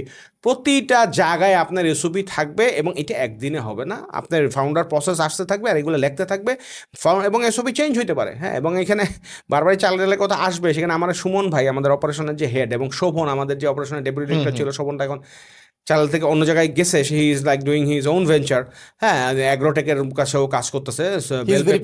হ্যাঁ, passionate, is very nice guy. So ওর কাছ থেকে আমি শুনছি, এবং ওরা বলতেছে যে ওখানে চম্পা কলার এসওপি আছে, সবরি কলার এসওপি আছে, পেঁয়াজের রেসিপি আছে, বরবটির রেসিপি আছে, ধইনা পাতার রেসিপি আছে। তো এগুলা মানুষ শুনলে তো মাথা নষ্ট হচ্ছে, কি কয় ধইনা পাতার রেসিপি আবার কি? ধইনা পাতা কয়টার সময় অর্ডার করতে হবে, আনার পরে ফ্রিজিং কখন করতে হবে, তার মধ্যে স্প্রে করবে কি করবে না, কোন প্যাকেটে কইরা দিতে হবে, প্যাকেটের মাথায় রাবার একটা বানবে না দুইটা বানবে, ডেলিভারির সময় ব্যাগের মধ্যে যে স্ট্যাক করবে উপরে রাখবে না নিচে রাখবে, যায় যে কাস্টমারের ফ্লোরের উপরে রাখবে না নিচে রাখবে, সে সব এসওপি এখানে আছে। এবং এইগুলো আছে দেখেই যখন আসতে থাকে, তখন যেটা হয় আপনার ফ্লোরে 25 জন লোক থাকলে 25 জনের মাথায় এইটা আছে। নতুন 5 জন আসলে ওই 25 জনের দেখা দেখি কথা কইতে কইতেই জিনিসটা হয়ে যায়। আর ট্রেনিং বুকও একটা থাকে, ওরা আসে দেখে দেখে যে ও আচ্ছা যা দেখছি সেটাই তো হচ্ছে। So SOP is super duper important. অনেক ফাউন্ডার আমি এখন যাদেরকে এই দিয়ে কনসালটেন্সি দিয়ে বা এই করি, তারা সবসময় বলে যে ভাই এইটা কে লাগবে, এত সময় তো হচ্ছে না। কিন্তু আমি ওদেরকে বলি যে না, before taking consultation you need to understand যে এখানে কোর টিমের এবং ঈশ্বর রেসপন্সিবিলিটি আছে, এবং একটা সময় আপনাকে একটা ধাক্কা নিতেই হবে, অ্যাডজাস্ট করতেই হবে। এখনই আপনি 20% অফ দ্য টাইম এসওপিতে দিবেন, যাতে আগামী 2 বছর পরে এটা আপনার 50% অফ দ্য টাইম কি করে দেয়, সেভ করে দেয়, এবং আপনার তখন আর কথা নেই, প্রসেসটা এস্টাবলিশ হবে। আপনার ওই যে মরার আগ পর্যন্ত যদি খালি এসওপি ছাড়া চলতে থাকেন, খালি অনেক ব্যান্ডউইথ নষ্ট হয়। হ্যাঁ, অনেক ব্যান্ডউইথ নষ্ট হয়, যে ওইটা করবে, ও আচ্ছা স্যার এটা তো, ও আচ্ছা স্যার ওনার তো কথা ছিল, ও আচ্ছা এটা তো হয় না, ও হো এটা তো ভুলে গেছি। হ্যাঁ, অনেক সময় আমাদেরও আগে হয়তো যখন আমরা এসওপি ছাড়া কাজ করতাম, যে 6টা মার্কেটিং চ্যানেল 4টা করছি, এরপর 2টা ভুলে গেছি, যারা এটা তো করার কথা ছিল। সো এটা যদি এসওপির পার্ট থাকে তাহলে আর কোনো সমস্যা নেই, ওখানে এসওপি খালি চেক হবে, ক্যাম্পেইন এইটা লঞ্চিং লাং লাং লাং ডান শেষ, তারপরে এভালুয়েট করো ডান ডান ডান শেষ, তারপর নেক্সট প্ল্যানিং করো, এটা হয়েছে এটা হয়েছে শেষ। এবং আপনি জানেন যে আমাদের এখানে এমনও ছিল, মানে এটা হচ্ছে কি ফিউচারের জন্য রেকর্ডও রাখার একটা কি থাকতে হবে, এসওপি থাকতে হবে, যে আমরা কি ট্র্যাক করবো, এবং কি লং টার্মে প্রিজার্ভ করবো, কি শর্ট টার্মে প্রিজার্ভ করবো, যাতে ফিউচারে আমরা কি করতে পারি, ব্যাকওয়ার্ডে যায় ওইটা ডাটা দেখে ডাটা ড্রিভেন ডিসিশন কি নিতে পারি। সো অ্যানালিটিক্স স্টোরেজও আপনার কি লাগবে, এসওপি লাগবে। So SOP is a must. এখানে একটা জিনিস বলি, নট দ্যাট যে আমরা এসওপি ধুয়া খায়া করে ফালাইছি, এইটা আমাদের লার্নিং থেকে বলতেছি। আমরা 2-3 বছর এসওপি ছাড়া চলছি, এবং প্রতিটা জায়গায় এসওপির জন্য আমাদের টাইম ওয়েস্ট হয়েছে, টাকা নষ্ট হয়েছে, মিসম্যানেজমেন্ট হয়েছে, হয়েছে। কিন্তু when the founder took the initiative যে এই মান্থের মধ্যে কোম্পানির যত এসওপি আছে সব করে ফেলাইতে হবে, তখন থেকেই আমরা কাজ করছি প্যারা হয়েছে, কিন্তু তারপর থেকে এটা সুফলগুলো কি আমরা ভোগ করতে পারছি। স্যার, এসওপির কথা বলতে বলতে আমি একটা আমার পার্সোনাল জিনিস শেয়ার করি, যেমন দিস ইজ সো ট্রু। আমি তো এসওপি আপনি যেগুলো শেয়ার করছেন ওগুলো দিয়ে আমরা কাজ করেছি, বাট আমার যখন কারোর সাথে কোনো কনসালটেশন কল হয়, আপনি যেমন ডেটা নিয়ে অনেক ডিপে যে কাজ করেন, আমি ডেটাতে কতটুকু করি জানি না, বাট আমি কন্টেন্ট রিলেটেড অনেক ফিডব্যাক দিতে পারি, যেহেতু আমি পডকাস্ট করি, কন্টেন্ট নিয়ে সারাদিন আমার ঘাটাঘাটির মধ্যে থাকতে হয়, এবং নিজে অনেক কনজিউমও করি যখন আমি ট্রাভেল করি। আমি কন্টেন্টটা অনেক মানুষের চেয়ে অনেক ভালো বুঝি বলে মনে হয়। সো আমি আমার 6টা কন্টেন্টের একটা ফ্রেমওয়ার্ক আছে, খুব শর্টে আমি একটু বলি, যারা যারা দেখছেন আপনাদের হেল্প হতে পারে, যেহেতু উদ্যোক্তা নিয়ে কথা হচ্ছে। সো যে কোনো একটা প্রোডাক্ট আমি যখন সেল করছি, ওই প্রোডাক্টের ইউনিক 6টা ফিচার বের করে, 6টা আর বেশি না, ওই 6টা কীভাবে করে আমি কাস্টমারের মাথায় দিতে পারি। যেমন গতকালকে আমার একজনের সাথে কথা হচ্ছিল, উনি হচ্ছেন পেন্ডেন্ট নিয়ে কাজ করে, পেন্ডেন্ট হচ্ছে মেয়েদের যে গলায় চেন টাইপের। সো আমি তখন বলতেছিলাম যে এইটা নিয়ে আপনারা তো দেখাচ্ছেন পেন্ডেন্টটা কেমন লাগতেছে, why didn't you create 6 different videos that will talk about individual things? খুবই সহজে যদি বলি, যেমন কথার কথা, এই পেন্ডেন্টটা একজন অফিস গোয়িং মানুষকে আমি টার্গেট করলে কেমন হবে, যে আপনারা অনেকেই খুবই কম এফোর্টে নিজেকে একটু গর্জিয়াস দেখাতে চান, তার জন্য আপনার কিন্তু খুব দামি জিনিসপত্র করতে হবে না, আপনি কিন্তু নর্মাল এই পেন্ডেন্টটা ইউজ করতে পারেন। গেল। সেকেন্ড একটা হতে পারে, আপনি কি আপনার অফিসে বিয়ে বাড়ির মতো মেকআপ করে যাবেন না, তারপরে you have to look smart good, তার জন্য আপনার একটা খুবই ইউনিক স্ট্যান্ডার্ড একটা জিনিস লাগবে। এতদিন ধরে অনেকে আমাদের এই পেন্ডেন্টগুলো নিতে চাচ্ছিলেন, but now we have a discount for only you if you are ordering for the first time. গেল। থার্ড হতে পারে যে আপনি আপনার ওয়াইফকে, হাজব্যান্ডকে টার্গেট করে আপনার ওয়াইফকে অনেক দামি কিছু গিফট না করতে পারলো, now you can make her look gorgeous than ever, and this is the product unit two. So এরকম 6টা কন্টেন্ট আমরা বানাবো যেখানে টপ অফ মাইন্ড অ্যাওয়ারনেসে তাকে হিট করবে। এই যে অফিস গোয়িং যে মেয়েটাকে আমরা টার্গেট করতেছি, ওকে যদি আমি পুরো মাস এই একটা দেখাই, ওর যখন স্যালারি ডেট হবে, স্যালারি ডেটের আগে কিন্তু ও ঠিকই অ্যাড টু কার্ট করে রাখবে, ওই টাইমে যদি একটা চুপ করে ওকে, আপনি যেটা বলছেন SMS মার্কেটিং, একটা SMS বা একটা ইমেল বা কোনোভাবে যদি একটা হোয়াটসঅ্যাপ ব্লাস্ট পাঠানো হয়, ও যখন দেখবে একটা এক্সট্রা নাচ পাবে, ও একটা অর্ডার প্লেস করবে। তো আমি এটা কেন বললাম, এসওপি ইজ ভেরি ইম্পর্টেন্ট। ও যদি এই ফর্মুলাটা জেনে যাবে ফাউন্ডার, ওকে 6টা, ওকে পানি বিক্রি করবো, পানির জন্য কি হতে পারে 1 নম্বর, ওকে আপনি যে পানিটা খাচ্ছেন পানি বাহিত রোগ হতে পারে, আপনি যে পানিটা খাচ্ছেন are you carrying your water, so we have the best water, এরকম। থার্ড, আপনার ছোটবেলা থেকে বড় গুরুজন আমাদেরকে বলেছে পানি খাওয়া অনেক দরকার। আচ্ছা, আপনি কি পানি খাচ্ছেন টাইম মতো? ফোর্থ হতে পারে আপনার ফোনে ওরকম অ্যাপস আছে যেগুলো দিয়ে পানি খাওয়ার কথা বলে। আপনি কি জানেন এই বছর পানি না খাওয়ার কারণে এই রোগ হয়েছে? Everything that you give me, I will create a 6 content framework, এবং 6টা কন্টেন্ট টপ অফ মাইন্ড অ্যাওয়ারনেসে কাজ করবে। নেক্সট কোয়েশ্চেন হচ্ছে, এই সব কিছু জানতে পারছি বিকজ আই হ্যাভ ওয়ার্ড। তারপরে আমি আপনার সাথে, আপনি you are the main founder, I am one of the co founder, next ডিটেলসে জয়েন করতে পারছি as a my first venture. আমি জানতে চাচ্ছি, একটা মানুষের প্রথম একটা ভেঞ্চার বা একটা বিজনেস করার জন্য, অনেক মানুষই কিন্তু বিজনেস করতে চায়, আপনি উদ্যোক্তাদের নিয়ে অনেক কাজ করেন, অনেক মিটিংস করেন, আপনি আবার 1-1 সেশনও এখন শুরু করছেন, কারণ আপনি বুঝতে পারছিলেন, আমি যতদূর জানি আপনার সাথে কথা বলে, আপনি হয়তো এটা নিয়ে আরো বলবেন, যে অনেক মানুষ আসলে রিচ আউট করে বাট খুব সিরিয়াস মানুষজনের মধ্যে কম থাকে, সেই জন্য আপনি একটা ফিল্টারেশনের জন্য ওটা রাখছেন। আমি জানতে চাই, একটা বিজনেস শুরু করার আগে যত কিছু বলে এসওপি বোঝা, এটা বোঝা, ওটা বোঝা, আমরা এমন ফাউন্ডার দেখছি যার প্রথম ভেঞ্চার অনেক সাকসেসফুল হয়েছে, এমন ফাউন্ডারও দেখছি যে অনেক বছর চাকরি করছে, দেন দে স্টার্টেড। আপনারও কিন্তু প্রথম আপনি সিটি কলেজের লেকচারার ছিলেন, then you started your venture. অনেক এত কথা বলার মেন উদ্দেশ্য চাকরি ভার্সেস ব্যবসা, চাকরি করে ব্যবসা যাওয়া উচিত নাকি প্রথমে শুরু করা উচিত। অনেক স্কুল অফ থট আছে যারা এরকম বলে যে আসলে যদি অনেক বেশি মাথায় বিভিন্ন ডেটা চলে আসে, সে আসলে নিজের পোটেনশিয়াল বুঝতে পারে না, সে হয়তো অনেক বড় হইতে পারতো, সে তার মাথায় ভয় চলে আসে, ওভার অ্যানালিসিস অফ প্যারালিসিস। আবার অনেকে বলে, যেমন সেবারের এক্সাইজেড আদনান ভাই, উনি খুবই পলিশড, একদম প্রপারলি ওনার ক্যালেন্ডলি সেট করা থাকে, গুছানো খুবই। সো উনি আবার কিন্তু কর্পোরেটে অনেক ভালো করছে, অনেক বছর চাকরি করছে, তারপরে ওনার ভেঞ্চার শুরু করছে। সো আপনার পার্সোনালি কি মনে হয়, হোয়াট কুড বি দ্য? আমার পার্সোনালি মনে হয় যে সত্যি কথা বলতে, যে কোনটা আগে কি করা উচিত, এখন এটা ডিপেন্ড তো করে যে আলটিমেটলি আপনি কি করবেন, সেটা কি আপনি ঠিক করছেন কিনা সেটার উপর ডিপেন্ড করে। মানে আপনি কি চান যে না আমি আলটিমেটলি ব্যবসায়ী করব, যদি আলটিমেটলি ব্যবসায়ী করেন তাহলে আপনার প্যাথটা আপনি ওইভাবে সেট করতে পারেন। আর যদি বলেন যে না আমি তো ব্যবসায়ী করছি, আমার 14 গোষ্ঠী ব্যবসা করছে, সরি আমি তো চাকরি করছি, 14 গোষ্ঠী চাকরি করছে, আমার এত চ্যালেঞ্জ ম্যালেঞ্জ ভালো লাগে না ভাই, এটা আমার মাস শেষে আমার স্যালারি আসবে, দিস ইজ মাই কমফোর্ট, আমি চাকরি করবো, সেটা একটা জিনিস। আবার তো মনে করেন যে না চাকরি করবো, ভালো কথা, 10 বছর করার পরে মনে হয়েছে আর ভালো লাগে না, এটা ডিপেন্ড করে, মানে এটা কোনো ফিক্সড কিছু নাই। তবে আমার যেটা মনে হয় যে ভাই সত্যি কথা বলতে, যখন যেটা মনে হয় সেটা না, যদি আপনি মন থেকে ভাল লাগে যে আপনি চাকরি করতেছেন, ইউ আর হ্যাপি, কোনো সমস্যা নাই, আপনার বাচ্চাদের ভালো মতো এডুকেশন দিতে পারতেছেন, ফ্যামিলির সাথে কি টুকটাক টাইম দিতে পারতেছেন। হ্যাঁ, হয়তো ক্যারিয়ারের প্রথম 10 বছর 15 বছর টাইম দিতে পারছেন না, এরপরে আপনি ফ্যামিলির সাথে ঘুরতে পারতেছেন, দিতে পারতেছেন, ফ্যামিলি নিডস করতে পারতেছেন, রেসপেক্টেবল একটা ইসে আসছেন, তাহলে চাকরি খারাপ না, I don't see any problem. বড় একটা কোম্পানিতে কাজ করছেন, অনেক কিছু শিখছেন, this is great. Social security সম্মান অনেক কিছু, সোশ্যাল সিকিউরিটি সম্মান অনেক আছে, কিন্তু এখানে আসলে ওই যে ব্যবসা যারা করে তাদের আসলে হয় কি, অনেক সময় যে সেটেল ডাউন করতে পারে না চাকরি না, তাদের মাথায় পোকা থাকে। এটা যে ভালো পোকা খারাপ পোকা সেটা অন্য জিনিস, কিন্তু তাদের মধ্যে পোকা থাকে, না আমার ভালো লাগছে, I am limiting, job is limiting, আমরা সব দিক থেকে আটকাইতেছে, ফ্রিডম নাই, কিছু নাই। যেমন আপনার আজকে আমি বলতেছিলাম না যে একটা বিল্ডিংয়ের সামনে আসার পরে যে আসার সব প্রবলেম নেই, যেটি ইজিলি আমি ইয়েস বললে বা একটু যদি চাইতাম তাইলে আমি হয়তো এই বিল্ডিংয়ে বসে থাকতে পারতাম, কিন্তু আমি আপনার সাথে রিক্সা করে যে যাচ্ছি পডকাস্ট রেকর্ডিং এর জন্য, I am feeling very happy. That building is one of the best buildings in Bangladesh.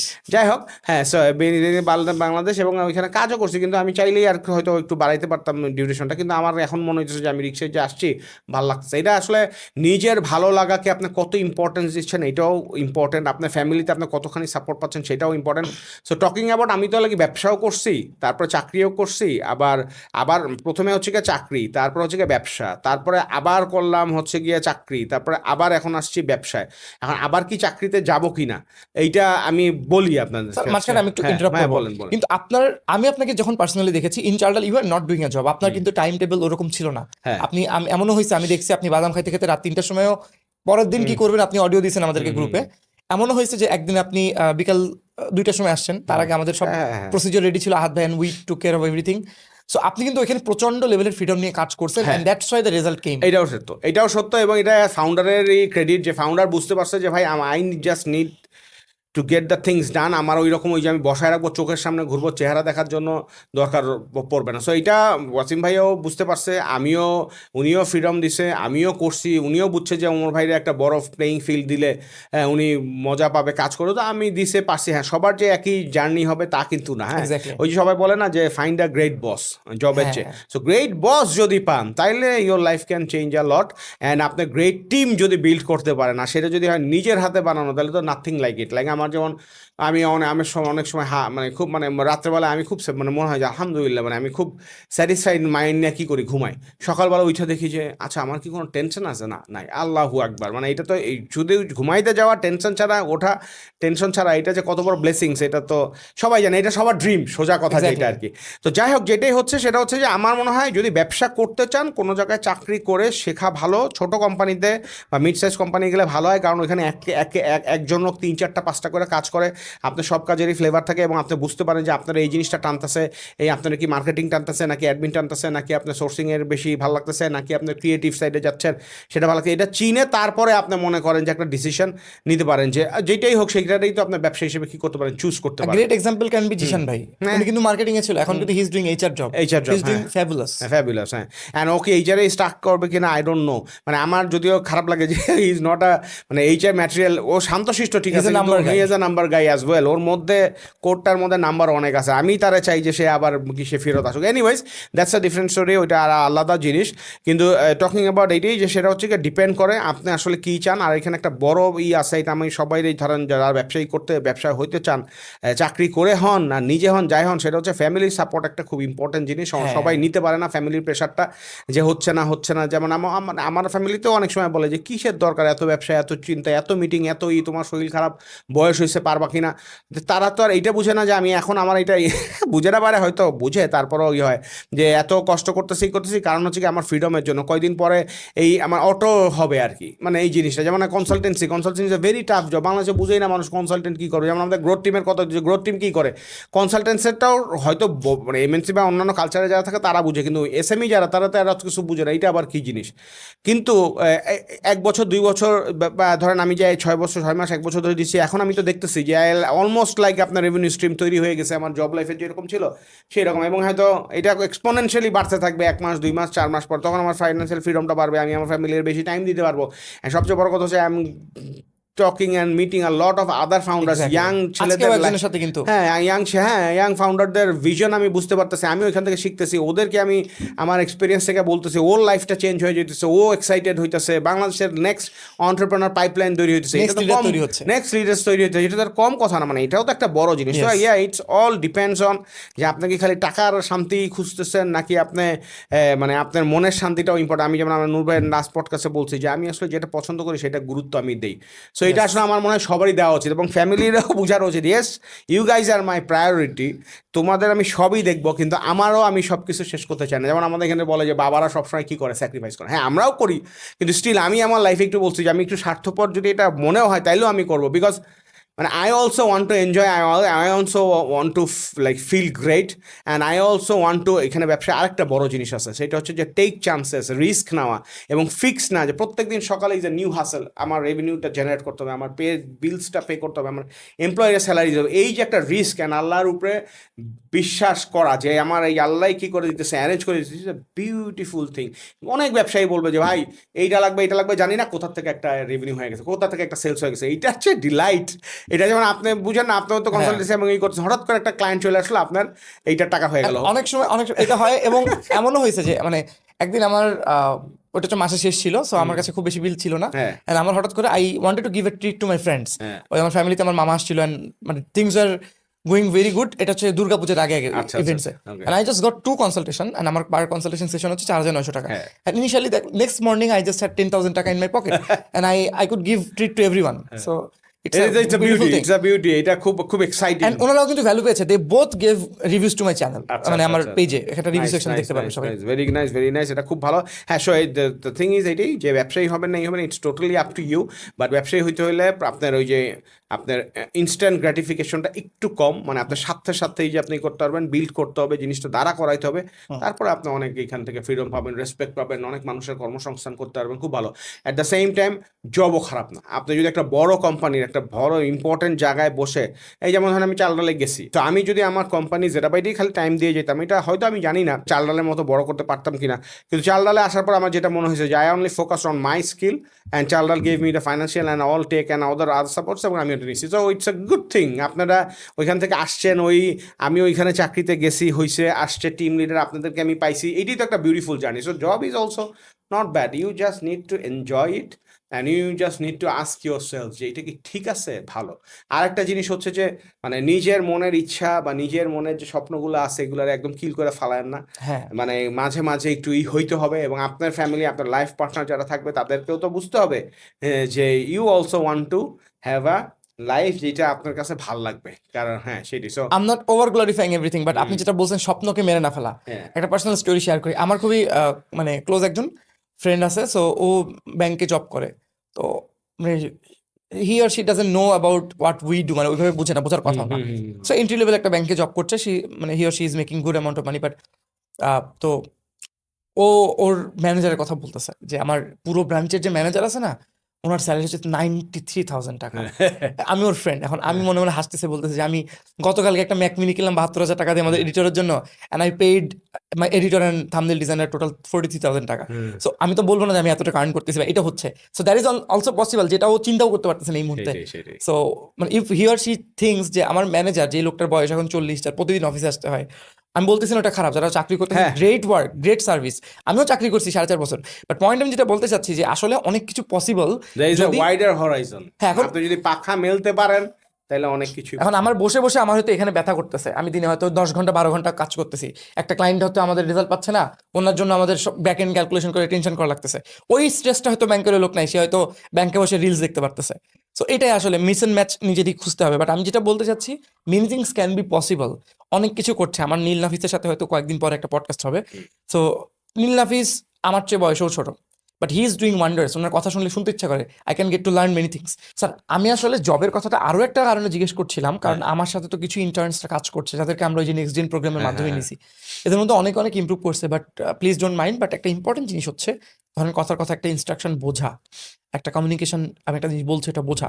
Client একটা জিনিস জিজ্ঞেস করছে, আর একটা ছোট্ট এক্সাম্পল, ধরেন একদিন একটা ক্লায়েন্টের সাথে মিটিং হচ্ছে, যে ক্লায়েন্ট একটু অনেক বছর চাকরি করে, সে 10 বছর চাকরি করে সে একটা বিজনেস শুরু করছে। আমার সাথে কথা বললে আমাদের কিছু ইন্ডাস্ট্রি লিঙ্গ আছে মার্কেটিং এর, কেপিআই, এসওপি, তারপর হচ্ছে আপনার কথার কথা এইটা ক্যাম্পেইন, এটা ওটা। সো ও জিজ্ঞেস করছে যে ভাই, এটা রিয়েল স্টোরি, আমাদের একটা ইন্টার্ন ছিল মিটিংয়ে। সো জিজ্ঞেস করছে যে ভাই, এই পুরো জিনিসটা একটা কেএসওপি দিয়ে, কেপিআই দিয়ে, কেপিআই একটা মিটিং মিনিট শেয়ার করেন। ও আমাকে পরে ইনবক্সে, হাই ভাইয়া, কেপিআই বুঝি নাই আসলে কি করতে হবে আমাকে। এখন ওর বুঝতে হবে না, he is an intern, 22 years old, সব ঠিক আছে। বাট আমার কাছে পার্সোনালি মনে হয়েছে, আমার যে এডিটরও আছে, কমিউনিকেশন বোঝা, তারপর হচ্ছে কি বলতে যাচ্ছে ওইটা খুব তাড়াতাড়ি বোঝা, এগুলোর জন্য একটু যদি কেউ জব করে, তাহলে মনে হয় তার, ইভেন আপনি যেটা বলছেন, কেউ যদি চিন্তাই করে যে আমি এখান থেকে যে বের হয়ে আমি ইভেনচুয়ালি বিজনেসই করবো, তারপরেও একটা বিজনেস কিভাবে কাজ করে, আমি যদি আজকে ই কমার্সে কাজ করতে চাই, ই কমার্স বিল্ড করতে চাই, একটা বছর কোনো একটা ফ্রি ইন্টার্নশিপ হলেও যদি করি, ওইটা ইভেনচুয়ালি একটা ভালো হেল্প করে না? এটা আপনার, আমি অফকোর্স জানতে করে, চাই। অফকোর্স করে, এবং এটা দরকারও আছে। কারণ হচ্ছে কি, আমি একটা এক্সাম্পল দিই, মানে এটা কিভাবে কাজ হয়। যেমন আমাদের এখানে, ওর নামটা আমি ভুলে গেছি, ওর নামটা বলতেও চাই না, কিন্তু সেটা হচ্ছে যে আমাদের চ্যানেলে কাস্টমার সাপোর্ট একটা ছেলে ছিল। ও ইয়েস, মনে পড়ছে, নামটা বলি আসলে, সাইদ, ওর নাম সাইদ। সো ও আর কি 4 বছর আগে, মানে আমরা যাওয়ার পরে 2 বছরের মতো ছিল, তারপরে 4 বছর আগে সে চলে যায়। তো 4 বছর তারপর আমার সাথে কমিউনিকেশন ছিল, ওর করছে। ওরে দেখতাম যে আমি যে কোনো কিছু একটা করলে, ছবি টবি তুলি করলে, ও নিজে গান গাইতো। ওই গান একটা ছবির মধ্যে অ্যাড করে আমরা পাঠাই দিত। মানে ওর টপ অফ মাইন্ড এটাই ছিল যে এই ছেলেটা খুবই ক্রিয়েটিভ, যে কোনো একটা ছবি দিলে ওইটার পিছনে একটা গান গেয়ে সে আপনার ওই যে এডিট মেডিট করে এটা পাঠাই দিত। তো এবং আমাদের চার্লাল ফ্যামিলি নামে একটা ছিল, ওটা দিত। সো যাই হোক, হঠাৎ করে 1 বছর 2 বছর খবর নাই, তারপর ওরে আমি দেখি যে বিভিন্ন জায়গায় টিম নিয়ে ছবি দিচ্ছে, মানে ওর নিজের টিম নিয়ে। তো যাই হোক, ঘটনাক্রমে যেটা হয়েছে সেটা হচ্ছে, ফাস্ট ফরওয়ার্ড 4 বছর পরে সে আজকে আসছে এখানে আমাদের যে লাইট অফ হোপ ভেঞ্চার্স, আমরা যেটা ওই যে ওয়ালি ভাইদের সাথে মিলে আমরা করতেছি একটা বিজনেস মেন্টরশিপ, ওইটার মধ্যে সে আসছে, আর সেকেন্ড কোহোর্টে পার্টিসিপেন্ট হিসেবে আসছে। তো আইসা আমার বলতেছে যে স্যার কেমন আছে? আমি বললাম যে হ্যাঁ ভালো আছি, কি অবস্থা তোমার? বলে যে স্যার আমি তো মাঝখানে অনেক লস টস খাইছি, প্রায় 2 কোটি টাকার মতো লস হয়েছে। 2 কোটি টাকা লস খাইছো? তুমি কি করতেছিলে? মানে I was like really surprise, কি বলো? বলে যে হ্যাঁ স্যার, স্যার আমি তো এখানে ই করছি, আমার একটা মামাতো ভাই কাজিন আছে, সে জাপানে ছিল, জাপান থেকে ই করছে। আমি একটা গ্রসারি ব্যবসায়ী করছিলাম, আমি বিজনেস B2B করতাম আর B2Cও কিছু করতাম। তো এটা করে স্যার এটাই করছে। আমি বললাম যে তুমি কীভাবে পালো? বলে স্যার আমি তো আগেই কাজ করছি, কাস্টমার সাপোর্টে কাজ করছি, কীভাবে হ্যান্ডেল করতে সেটা বুঝছি, আর টাকা পয়সাও ছিল, আর আমার মার্কেটিংয়ের এটা আগের থেকেই পোকাটা ছিল, চার্লাল থেকেও তো আমি অনেক কিছু শিখছি। তো যাই হোক, অনেক ফাস্ট ফরওয়ার্ড অনেক কিছু, সে কিছু মিস্টেকও করছে, কিন্তু অনেক কিছু সে স্কেল আপ করতে পারছিল চার্লাল যেগুলো শিখছে সেগুলো থেকে। কমিউনিকেশন এবং সব এক্স চার্লাল ছিল, টিম মেম্বার কীভাবে সামলাইতে হয় সেগুলো সে শিখছে। সো এইখানে যেটা হয় যে কোম্পানিতে থাকলে যেটা হয় যে একটা টিমের মধ্যে কাজ করা, to be a part of a team player, এইটা খুব ইম্পর্টেন্ট জিনিস। ফাউন্ডার একলা একটা নিজে নিজে করবে সেটা না, তার টিমরা তো চালাইতে হবে। সো এই জিনিসটা শেখা। তারপরে কমিউনিকেশনের কথা, হ্যাঁ, বস ভাই, তারপরে স্যার ম্যাডাম নামের পরে যে একটা আপু, ভাই দিতে হয়। হ্যাঁ এইগুলা বলা। তারপর আপনি এই যে হোয়াটসঅ্যাপে যে আপনি কমিউনিকেট করতেছেন, আপনি কি নর্মাল বাংলায় লিখতেছেন না ভাঙাচোরা লিখতেছেন না বাংলিশ লিখতেছেন না ইংলিশ লিখতেছেন, এইটা। তারপরে two have a proper profile picture in your social media and আপনার কোম্পানির আপনার যেটা থাকে, হ্যাঁ, কোম্পানির যে অ্যাপটা থাকে সেটার মধ্যে, এইটা একটা ইম্পর্ট্যান্ট জিনিস। তারপরে বস যে বড় বড় ডিসিশন নিচ্ছে, মিটিং করতেছে, এই যে একটা ডিসিশন মেকিংয়ের যে ক্যাপাবিলিটি, এইভাবে যে নেওয়া যায়। তারপরে কোম্পানিতে যে অনেক সময় সিচুয়েশন হচ্ছে যে খুব টাইট আবার খুব ঢিলা, এই জিনিসটা বোঝা যায় এই সময় কোম্পানি কোন দিকে যায়, কীভাবে টিম ম্যানেজ করে। তারপরে এই যে স্যালারির যে একটা প্যারা, এমপ্লয়ীদের মধ্যে কি কি কাজ করে, হ্যাঁ, স্যালারি যারা দেয় তারা কিভাবে বুঝায় যে ঠিক আছে একটু দেরি হচ্ছে বা এটা হচ্ছে। তারপর আপনার এই যে ব্যবসা করে যে রেভিনিউগুলো আসতেছে, কালেকশন না হইলে যে স্যালারি হবে না, সেল না হইলে যে রেভিনিউ না আসলে যে স্যালারি হইতে দেরি হবে, এই যে রিয়েল লাইফে যে জিনিসগুলো বোঝা, এইটা is so dam important for an entrepreneur. এবং এর জন্য আপনার একটা জায়গায় কাজ করা উচিত। এবং যেটা বলছি যে ছোট কোম্পানি হলে যেটা হয় যে এক একজনের ঘাড়ে 3-4টা রেসপন্সিবিলিটি থাকে, ওইটা থাকলে আরও বেশি ওয়াইডার হয়। Start up. আর নাহলে বড় কোম্পানি, হ্যাঁ স্টার্ট আপ, এক্স্যাক্টলি, বড় কোম্পানি হলে যেটা প্রবলেম হয় যেটা হচ্ছে যে সব তো সর্টেড আউট। 30 বছর 40 বছর আগের কোম্পানি, ও যায় ওই সিসিটিভি মনিটরিং হলে সিসিটিভির দিকেই 24 ঘন্টা তো 12 ঘন্টা, মানে চাকরিতে যতক্ষণ থাকবে তাকায় থাকতে হবে।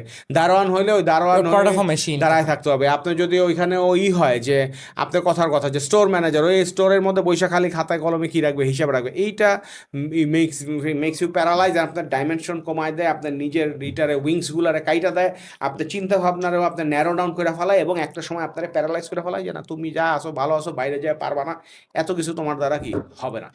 আপনি আসলে আমার ভালো লাগতেছে, কারণ আমি এখানে একটা মানে কোশ্চেন জিজ্ঞেস করতে পারবো, এটা খুব ইন্টারেস্টিং। অনেক মানুষ স্যার আমার ফ্রেন্ড গ্রুপে আছে, এগেন আই এম নট জাজিং, জাস্ট রিপোর্টিং হাম্বলি, যে যাদের মধ্যে একটা খুবই ইয়াং বয়স থেকে কষ্ট কম করার ব্যাপারে একটা আগ্রহ কাজ করে। আপনার কথা যদি আমি বলি, you are from a very well to do family. আপনার আমি আসলে বলতে চাচ্ছি না পার্সোনাল কথা, but you are from a good family. But তারপর আপনি যখন আমাদেরকে 2 বছর আগে বলতেন যে আপনি যখন প্রথম বিজনেস করছেন, আপনি গ্রামীণ ফোনের অফিসের সামনে যে ডেলিভারি করছেন, আপনি বাসেও তখন উঠছেন অনেক। এখন 22 টাকা দিয়ে ফাল্গুন বাস থেকে এলিফ্যান্ট রোড থেকে যাইতাম আসতাম, এবং বাসায় আসার পর যখন মুখ টুক ধুইতাম দেখতাম যে মানে ময়লা বের হইতেছে মুখের থেকে এবং কাশির থেকে বাসের ধুলার জন্য। হ্যাঁ, পার্ট অফ লাইফ। হ্যাঁ, এখন আমি বলতে চাচ্ছি যে কথাটা, যেমন আমার অনেক পরিচিত লোকজন আছে যাদের লাইফে হয়তো তারা থাকছে এমন জায়গায়, এখন আই এম নট জাজিং, আবারও বলতেছি কারণ একটু কন্ট্রোভার্সিয়াল, সেটা হচ্ছে তাদের ইচ্ছা হচ্ছে they want to get into government job. The biggest reason why they want to get into government job is কাজ কম থাকে, লাইফে টাইম কম থাকে। এবং আমি তখন একটু ফলো আপ কোয়েশ্চেন করি, আমার মধ্যে তো এই পোকাটা আছে, আচ্ছা এটা কেন হবে? বলছে আমার যদি ফ্যামিলিতে গ্রামের জমি বেচেও করা লাগে তাও ঢুকতে হবে, করলে ভালো বিয়ে করা যাবে, এবং এটা মানে জাস্ট বলতেছি মজা করে। এবং হচ্ছে মানে কাজ কম থাকবে, দ্য বিগেস্ট থিং ইজ কাজ কম। তুই এনজিওতে ঢুকিস না, এনজিওতে কাজ বেশি। আচ্ছা ফিল্ডের জবে ঢুকিস না, অনেক কষ্ট, এখানে করলে তেমন কিছু করা লাগবে না, দিনে 2টা রিপোর্ট দিয়ে তুই টিম লিডারে বসে থাকবি। আমি এই প্রবণতা অনেক ইয়াং ছেলে পেলে যাদের বয়স 21 থেকে 29-এর মধ্যে, যেই টাইমটা সবচেয়ে বেশি কাজ করার মতো, এবং আপনাকে দেখতেছি আপনার যে কোনো বাংলাদেশের যে কোনো একটা কোম্পানিতে আপনাকে নেওয়ার জন্য পাগল হয়ে থাকবে, স্টিল আপনি এত মেন্টরশিপ করতেছেন, এটা করতেছেন, নেক্সট ডেস আমাদের এজেন্সি ক্রিয়েট করছেন। আমার জব ছিল, আমি যে রেস চাইছিলাম লাস্ট কোম্পানি তখন দিতে চাইছিল, স্টিল আমি সব বাদ দিয়ে কন্টেন্ট ক্রিয়েশনে ঢুকলাম, এক জেলা থেকে অন্য জেলায় আসলাম। সো হার্ড ওয়ার্ক না করার যে ইচ্ছাটা, সবার লাইফের ভিশন ডিফারেন্ট, সব ডিফারেন্ট, বাট এইটা আসলে কিভাবে কি করা যায় স্যার বলেন তো? না এইটা মানে যেমন আপনি আমার মানে অনেক ভালো ব্যাকগ্রাউন্ড দিচ্ছেন, নিজে সব দিচ্ছেন, কিন্তু আমিও আসলে এখন মানে মাঝে মাঝে একটু স্যাড হই। কেন হই? কারণ স্যার আমরা একটু ফ্র্যাঙ্ক ভাবেই বলি, কারণ কি আমি চাই জেনুইনলি এটা নিয়ে কেউ হ্যাঁ, একটু আমি বলুক। ওটাই, আমি তো অলওয়েজ খুব স্ট্রেট ফরওয়ার্ড। মানে আমি আমার রিয়েল লাইফের স্টোরি বলি, আমার রিলেটিভরাও হয়তো অনেকে চিন্তা করবে যে শুভ এগুলা, তো আমার নিক নেম শুভ। তো এটা মানে জিনিসটা হচ্ছে কি যে আমি আসলে সত্যি কথা বলতে, আমি যখন ক্লাস 3-4-এ পড়ি তখন আব্বু গাড়ি কিনে দিছে, আমার ভাইও গাড়িতে যাওয়া আসা করতো, আমিও গাড়িতে যাওয়া আসা করতাম। তো যখন যাই আসতাম, আমাদের একটা ড্রাইভার ছিল, ওর নাম ছিল গিয়ে জিন্না, ও আমার টাইগার ডাক দিত। তো গেটে যখন বাইরে হতাম, ও টাইগার আসো, আমি দৌড়ে আসতাম, মানে আই ওয়াজ লাইক মানে কিং। কি হয়েছে, গাড়ি আসছে চলে গেছে। এখন আমি জানলা দিয়ে যেতে যেতে আমার ফ্রেন্ডদের দেখতাম, তো খারাপ লাগতো মাঝে মাঝে। আবার চিন্তা করতাম যে মানে তখন যে আমি কিসের মধ্যে ছিলাম আমি বুঝতাম না, যে আব্বু আমার যে কি প্যাম্পার করে রাখছে। তো যাই হোক, তো ওইটা জিনিসটা যেটা হইতেছে সেটা হচ্ছে যে তারপরেও তো মনে করেন যে আমরা বড় হইলাম, তারপরে গাড়ি একটা ছেলে আরেকটা আসলো। So it was like so smooth our life, মানে আব্বু এমনভাবে করছে সো স্মুথ ছিল। কিন্তু এখন আমার মাঝে মাঝে মনে হয়, যেমন আপনি দেখবেন যে বাংলাদেশের গভর্নমেন্টের অনেক বড় বড় পর্যায়ে বা আপনার এমএনসি গুলাতে অনেকেই ঢাকার বাইরের অনেকে, রাজশাহী, কুয়েট, চুয়েট, এগুলা যারা আছে, ঢাকার বাইরে যারা আছে, এরা অনেকে অনেক টপ পজিশনে যায়। ঢাকার লোকজন হয় বিদেশে যায়, না হলে মিডিওকার হিসেবে থাকে, টপে তুলনামূলক একটু কম যায়। এখন প্রাইভেট হওয়ার পরে আবার হয়তো কিছু, মানে আমি যেটা দেখছি আর কি, সেটা হচ্ছে যে ওই ঢাকার বাইরের লোকদের মধ্যে কিন্তু একটা ক্ষুধা থাকে যে আমার ঢাকায় যাইতে হবে, ঢাকা ইজ দ্য ডেস্টিনেশন। এই যে ক্ষুধা, সে ছোটবেলা থেকেই দেখে যে তার বাবা ওই মফস্বলে চাকরি করতেছে, এটা করতেছে, 9 to 5 আসতেছে, তার মধ্যে একটা বিতৃষ্ণা, একটা ক্ষুধা জমা থাকে। সেই আমার মধ্যে এই জিনিসটা ছিল না, বা ঢাকা ইংলিশ মিডিয়ামে যারা পড়তেছে বা ছিল না। এখন আমার মনে হয় যে আমি আসলে তখন মনে হয় আরেকটু আপস অ্যান্ড ডাউনস থাকলে আমি মনে হয় এখন আরেকটু মানে আরও বেশি স্ট্রং হইতে পারতাম, বা হয়তো বা এত এই যে অন্টারপ্রেনারশিপ না করে আমি তো একটা অনেক বড় জায়গায় আরো হয়তো বা যেতে পারতাম। যাই হোক, তো আমার কোনো নাই, মানে মানে স্যার মাঝখানে আমি ইন্টারাপ্ট হ্যাঁ, সরি বলেন, আপনার বলেন, ফ্লো নষ্ট করার জন্য, বলেন, বাট বলেন, না, হ্যাঁ। বাট আপনি তো even in your letter 30s, আমি তো হ্যাঁ। আপনাকে দেখছি, আপনি সকালে আইটি পার্কে 8টার সময় ঢুকছেন, হ্যাঁ, হ্যাঁ, এন্ড আপনি রাত 1:30 বেজে গেছে, 2টা বেজে গেছে, আপনি তখন ওই কি বলে, তখন বাদাম খাচ্ছেন, and you are still working for the next days হ্যাঁ, চিকেন রোস্ট ক্যাম্পেইন। তো আপনি তো হার্ড ওয়ার্ক তারপরেও করছেন, ইউ আন্ডারস্টুড, এন্ড হ্যাঁ। আপনার না করলেও তো আপনার না, স্যালারি এটাও আসতো, আমি ইউ ডিড বলবো ইট। যে আসলে এখানে সবাই আগে এরকম লাকি থাকে না যে ওয়ার্ক প্লেস এরকম পাইতেছে যেখানে তার গ্রোথ করার চান্স আছে, বা সে খাটলে তার ভাল লাগতেছে। আমার আসলে সত্যি কথা বলতে আমার ইচ্ছের মোটিভেশন ছিল আপনারা, মানে আমার চারিদিকে যারা ছিলেন, আমি ওই যে আমার ফাউন্ডারে বলতাম, মানে এই যে বলতাম যে ভাই এই যে যশোরের ছেলেদের সাথে যে কথা বলি, ওদের যে শাইনিং আইস, যে স্যার কি বলতেছে এইরকম, মানে এখন এটা আমার ব্লান্টলি মানে খুবই খোলামেলা বলতে হয় যে এমনও হয়েছে, মানে এটা মানে I am not sorry to share this things, কিন্তু এটা আসলে ইমোশনাল ব্যাপার খুব। হ্যাঁ, যে চাল ডাল যে কি গ্রেট থিংস করছে, বারবারই সব পডকাস্টে চাল ডালের কথা আসে। তো এইরকম অনেক হয়েছে যে আমি যে এখন আপনাদের অনেকে নিয়ে খেতে যাইতাম, জাবির ছিল, জাবির হোটেল তার এখন নাই, তো অনেকে বলতো যে স্যার এটা আগে কখনো খাই নাই। সেই জিনিসটা ছিল Yes. আপনার ক্যাশিউনাট সালাদ। তো ক্যাশিউনাট সালাদ ঢাকার যে ছেলেরা আছে এরা কখনো খায় নাই, মানে এটা তো কোনো কিছুই না। Yes. কিন্তু ওই এমন অনেক ছেলেরা অনেক এক্সপিরিয়েন্স হয়েছে ক্যাশিউনাট সালাদ খায় নাই, তারপরে এখানে মোহিত ছিল, মোহিত খায় নাই, মজিত। আর অনেক কিছু এইগুলা খায় নাই। তো তো তো এই যে যখন দেখতাম, তারপরে ধরেন একটা কাজ করতাম, তারপরে ওদের নিয়ে একটা ট্যুরে যেতাম, তখন ওদের যে ভাল লাগতো, এইটা আমার খুব মোটিভেশন দিয়েছে। যাক, আমি কি পাই না পাই, ওদের যে লাইফটা একটা আপগ্রেড হইতেছে, it's a big motivation. Exactly. অনেকের যেটা হয় সেটা হচ্ছে ওরা বুঝেও না আসলে যে মানে এইখানে যে আসলে আরও অনেক কিছু ইম্প্যাক্ট করার আছে, কারণ ওই রকম গাইডেন্স পায় না বা ওইরকম অনেক সিচুয়েশন পায় না। আর একটা বড় জিনিস হচ্ছে যে ভাই এখন সবচেয়ে খারাপ, কন্টেন্টের অনেক বড় জয় জয়কার চলতেছে, কিন্তু এই কন্টেন্টের মধ্যে অনেক কিছু, হ্যাঁ, আমরা যেখানে বসে আছি এখানেও অনেক কন্টেন্ট এইরকম আপনার হচ্ছে, বা চারিদিকে এরকম হয়ে যাচ্ছে যে খালি টাকা টাকা টাকা, এইটা করবা, এইটা করলে এইটা করলে এইটা, এই যে শর্টকাটস যে মানুষগুলোর আমরা কি করতেছি, শিখাইতেছি। হ্যাঁ, এইটাতেই মানুষ হয় ইয়াং জেনারেশনে হার্ডওয়ার্কিংয়ের পিছনে আর কি থাকে না, তাদের মোটিভেশন থাকে না। তারা খালি মনে করে যে মাত্র এত বছর বয়সে এত টাকা, এইটুক কইরা এত টাকা, 3 মাস করার কিন্তু পরে এত দেখলে টাকা। দেখা যাবে যে ওই বয়সে করছে, সে তার 5 বছর ইউএস একটা কোম্পানিতে রিমোট চাকরি করছে, সব শিখছে, তারপরে লাস্ট 3 মাসে এজেন্সি ক্রিয়েট বা করে সাকসেস রেশিও হয়তো 2%, সেই 2% আপনি ফোকাস করতেছেন যে 100% যারা এমনিতেও ভালো করতে হয়তো। হ্যাঁ, এমনিতেও হয়তো ভালো করতো, বা 2% দেখাইছেন, বাকিদের মধ্যে করতেছেন 100% দেখতেছেন, 100% মনে করছে আমিও তো পারবো, এক্স্যাক্টলি। কিন্তু ওর তো আসলে কি লাস্ট পর্যন্ত হচ্ছে না। So this is the main thing, hard work, যে ইট পেইজ অফ, অ্যান্ড হার্ড ওয়ার্কের যে প্রয়োজনীয়তা আছে, লাইফে যে শর্টকাট নাই, আর যে টাকা টাকা টাকা টাকা এইগুলাই যে সব কিছু না, বা আসলেই যে টাকা টাকা যারা করতেছে এরা যে আসলেই টাকা কামায় করতে পারতেছে না। হ্যাঁ, এই জিনিসটা রিয়েলাইজেশনটা আনতে হবে। অ্যান্ড আবারও I comes back to us, যারা আর কি করছি, যারা আর কি এগুলো জানি, সেগুলো আরো বেশি বেশি কি করতে হবে, বলতে হবে। লাস্ট পডকাস্টে আমি সেদিন দেখি যে হঠাৎ করে একটা পডকাস্টে যে নাফিস ভাইদের সাথে পডকাস্টে আমি বলতেছি যে ভাই আমি হাত পা সবই ধরতেছি, পরে মনে হলো যে এটা কীভাবে বললাম, কিন্তু আমার আসলে আই লিটারেলি বলতেছি যে ভাই এখানে যারা আসলে যাদের কন্ট্রিবিউট করার মতো স্কোপ আছে ইয়াং জেনারেশনের জন্য, ইকোসিস্টেমের জন্য, তাদেরকে আমি এইভাবেই হামলে রিকোয়েস্ট করছি যে কাম ফরওয়ার্ড। আপনি তো আপনার লাইফ বানায় ফেলাইছেন, তো ইয়াং জেনারেশনের জন্য একটু কি করেন, কাজ করেন, টাকা পয়সা কামানো যাবে, তাদেরকে রাইট জায়গায় গাইড করে টাকা পয়সা কামানো কোনো সমস্যা তো নেই। টাকা পয়সা তো দরকার, আল্লাহ তাআলা বলছে যে আই নো ইউ লাভ মানে টাকা পয়সা, কারণ আমি বানাইছি তোমার সামনে, এটা গুনার কিছু না, এটা কামান। কিন্তু পোলাপানের ভ্যালু দিয়ে কামান, পোলাপানের রাইট আপনার প্যাথ দেখায় কামান, তাদেরকে একটা দেন যাতে তারা কিছুদিন পরে যে আপনার এই প্যারালাইজ না হয়ে যায়, আর আমরা একটা নেশন এমন না পাই যে এতে অথর্ব নেশন কি হয়ে যাচ্ছে আর কি। হ্যাঁ, আমরা সবাই দেখতেছি, হ্যাঁ জেনজি অনেক পাওয়ারফুল, জেনজি অনেক অবশ্যই পাওয়ারফুল, অনেক কিছুই আছে, কিন্তু এই জেনজি আরো 5x পাওয়ারফুল হইতে পারতো যদি লিডারশিপ তাদেরকে ঠিক মতো গাইড করতে পারতো, রাদার দেন তাদের নিজেদেরকে বোস্ট করে নিজেদেরকে জাহির না করে তারা যদি ইয়াং জেনারেশন হেল্প করতো আর অনেক ভালো হইতে পারতো আমাদের দেশ। একটা পডকাস্ট আছে হিন্দিতে, আপনার রণবীর আলাবাদিয়ার, ওখানে একটা ক্লিপ আছে এরকম যে there is this Indian singer call Sonu Nigam, উনি আসছিল, ওনাকে জিজ্ঞেস করা হচ্ছিল যে ওয়াই ডু ইউ থিঙ্ক যে অরিজিৎ সিং এত ভালো করছে, তখন উনি একটা ওয়ার্ড বলেছিল হিন্দিতে, এটা যারা দেখছেন তারা জানেন, চাবানা পড়তা হয়, মানে হচ্ছে ইউ হ্যাভ টু চুই the food every time. So উনি অরিজিৎ সিং এর এক্সাম্পল দিছে এইভাবে যে অরিজিৎ সিং ছোটবেলা থেকে গান শিখছে অনেক ধরনের, দেন সে প্রীতম একজন মিউজিক ডিরেক্টর, তার আন্ডারে কাজ করছে অনেক বছর তার স্টুডিওতে। কি করছে, প্রত্যেকটা সিঙ্গার যখন একজন বড় সিঙ্গার আসবে তাকে ওই শ্যুটটায় গিয়ে একটা স্যাম্পল পাঠাইতে হয় যে ওকে এটা এইভাবে হবে, তো ও ওই কাজ করতো। ক্যান ইউ ইম্যাজিন, মানে একটা সিঙ্গার আসবে, ওই সিঙ্গার আসার আগে ওই গানটা কোন সুরে গাবো ওইটার একটা ভয়েস মেসেজ সে পাঠাতো, ওইটাকে বলে আমি এক্স্যাক্টলি জানি, আমি নট মিউজিশিয়ান, ওইটা পাঠাতো, এই কাজ করতো। তো অনেক মিউজিশিয়ান এমন আসতো এসে বলতো আচ্ছা এই গানটা তুমি একে দিয়ে গাও না, কারণ তখন প্রীতম বলতো না ওর এখনো টাইম আসে নাই, হি উইল, যেখানে সে কিন্তু অলরেডি বড় বড় ইন্ডিয়ান আইডল টাইপের বিভিন্ন গুরুকুল বিভিন্ন জায়গায় গেছে। লাস্ট 2012 সালে there is this song call Raabta, যেখানে Arijit Singh got his first break. তারপর সে মিঠুন নামে একজনের সাথে আশিকি একটা মুভিতে গান গায়, এখন তো অরিজিৎ সিং হচ্ছে এশিয়ার one of the biggest singers. So সে কিন্তু মানে ওই সময় চাইলেই সে ফরফর করে, না আমি তো এই শো দিচ্ছি, আমি স্টুডিওতে গানা কাজ করবো, আমি প্লেব্যাক সিঙ্গার হব, আমি স্টেজ কাঁপাবো, বাট সে বছরের পর বছর এগুলো করছে।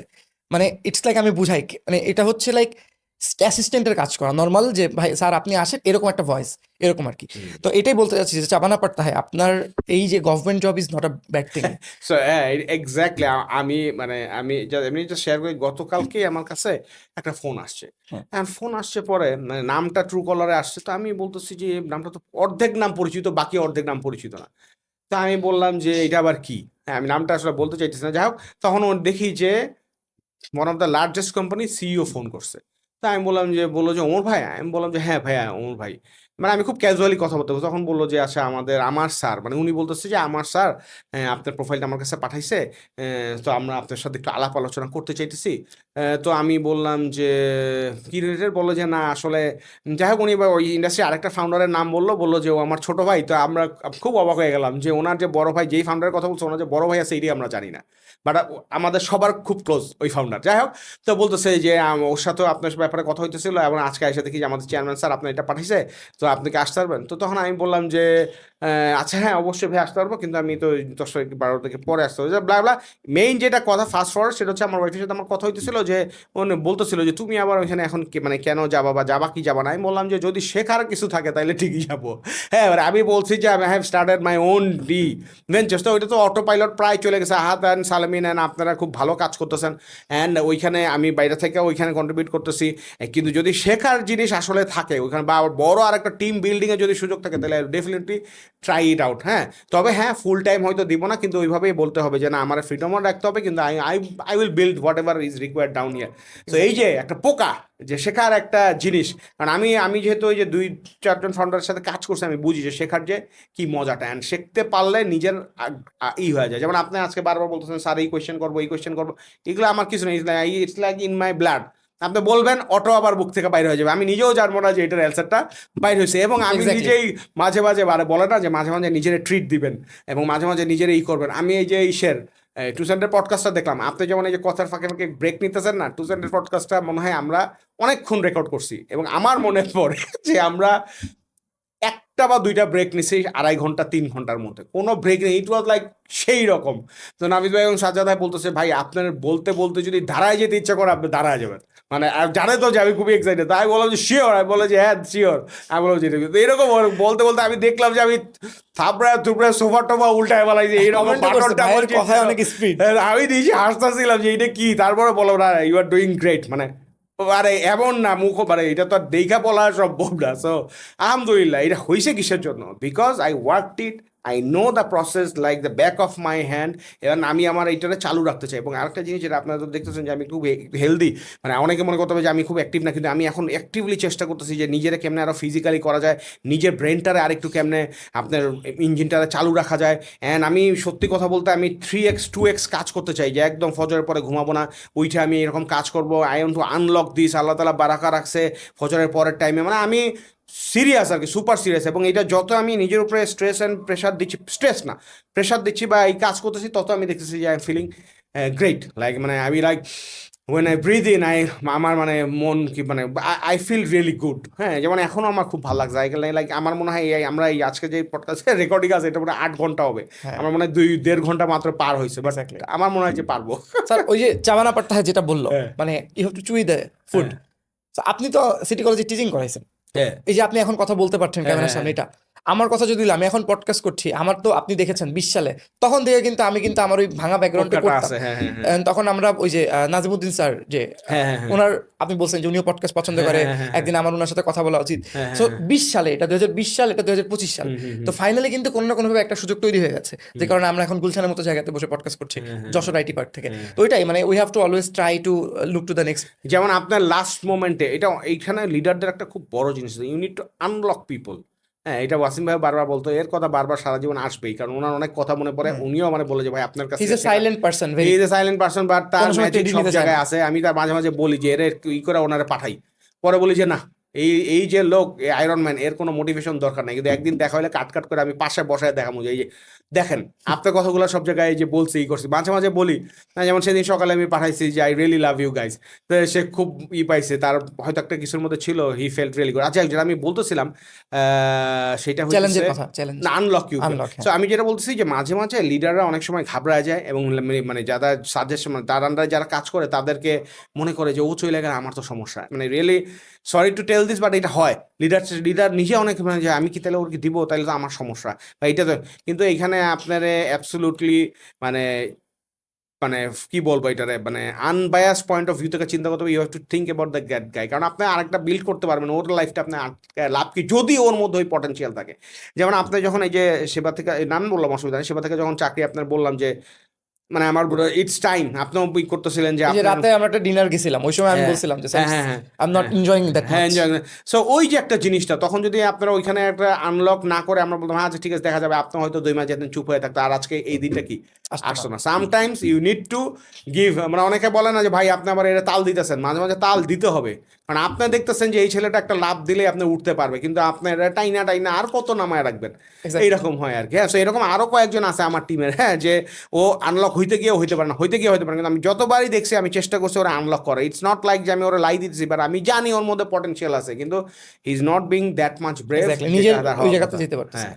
স্যার আমি লাস্ট 2টা কোশ্চেন করে এই পডকাস্টটা শেষ করবো, আমরা হয়তো অন্য আরো একটা টপিকে অনেক Sure, ইনডেপথে যাব, Sure. কারণ আমি স্ট্রাকচার ভাবে আমার এলিট পারফর্মার কারণই হচ্ছে আমার মনে হয় যারা ওই স্পেসিফিক ডোমেইনে অনেক ভালো, স্পেসিফিক জায়গা তার কাছ থেকে জিজ্ঞেস করা যাবে। কারণ আমাদের বাংলাদেশে আমি একটা জিনিস প্রবলেম দেখছি যে মানুষ কার কাছে কি কোশ্চেন করতে হবে জানে না। এখন আপনাকে যদি বাংলা সিনেমা নিয়ে জিজ্ঞেস করা হয়, এটা তো আসলে it's gonna be a joke.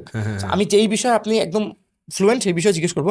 আমরা ইমেল মার্কেটিং নিয়ে অনেক কিছু আপনার কাছে জানতে চাই, Okay. তারপরে গ্রোথ হ্যাকিং নিয়ে আরো অনেক কিছু জানতে চাই, তারপর হচ্ছে বিজনেসের মিস্টেক্সগুলো নিয়ে জানতে চাই, হ্যাঁ। এসএমএস মার্কেটিং নিয়ে জানতে চাই। বাট আমার এই স্পেসিফিক পডকাস্টে আমার আরো 2-3টা কোয়েশ্চেন আছে।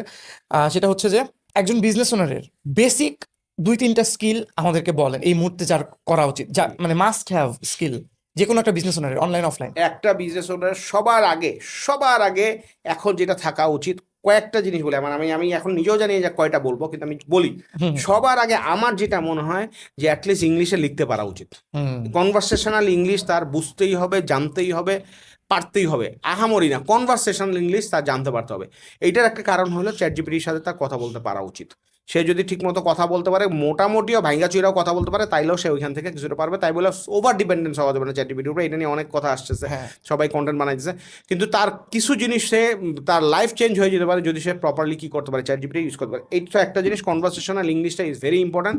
2 নাম্বার জিনিস হচ্ছে যে কোনো একটা লিডার যার কাছে সে হেল্প চাবে বা একজনের কথা বলবে, তারে ফেসবুকে কিভাবে নক দিবে, তারে কিভাবে হোয়াটসঅ্যাপে নক দিবে, সে যে আসসালামু আলাইকুম বইলা চুপ আছে, হাই কথা বলতেছে, মানে এইটা যে ওই সাইডে যে আছে তার যে কি পরিমাণে বিরক্ত লাগে। আমি আজকে আবারও অন ক্যামেরায় আবার এটা বলতেছি যে ভাই আপনারা যদি কখনো কারো সিনিয়র কারো কাছ থেকে হেল্প চান, কিছু চান, আপনারা হয়তো মনে করবেন যে সালাম দেওয়া শুরু না করলে বেয়াদব মনে করবে, ভাই এদের এত টাইম নেই, সালাম দেন ঠিক আছে, দিয়া বলেন যে স্যার আসসালামু আলাইকুম, আমি জোয়েফ ফ্রম এক্স এই স্যার আমার জিনিস, আমাকে কি স্যার একটু হেল্প করা যায়, বা এই জায়গাগুলোতে স্যার আপনি আমাকে গাইড করতে পারেন, একবার ইমেইলের মতো শেষ করেন।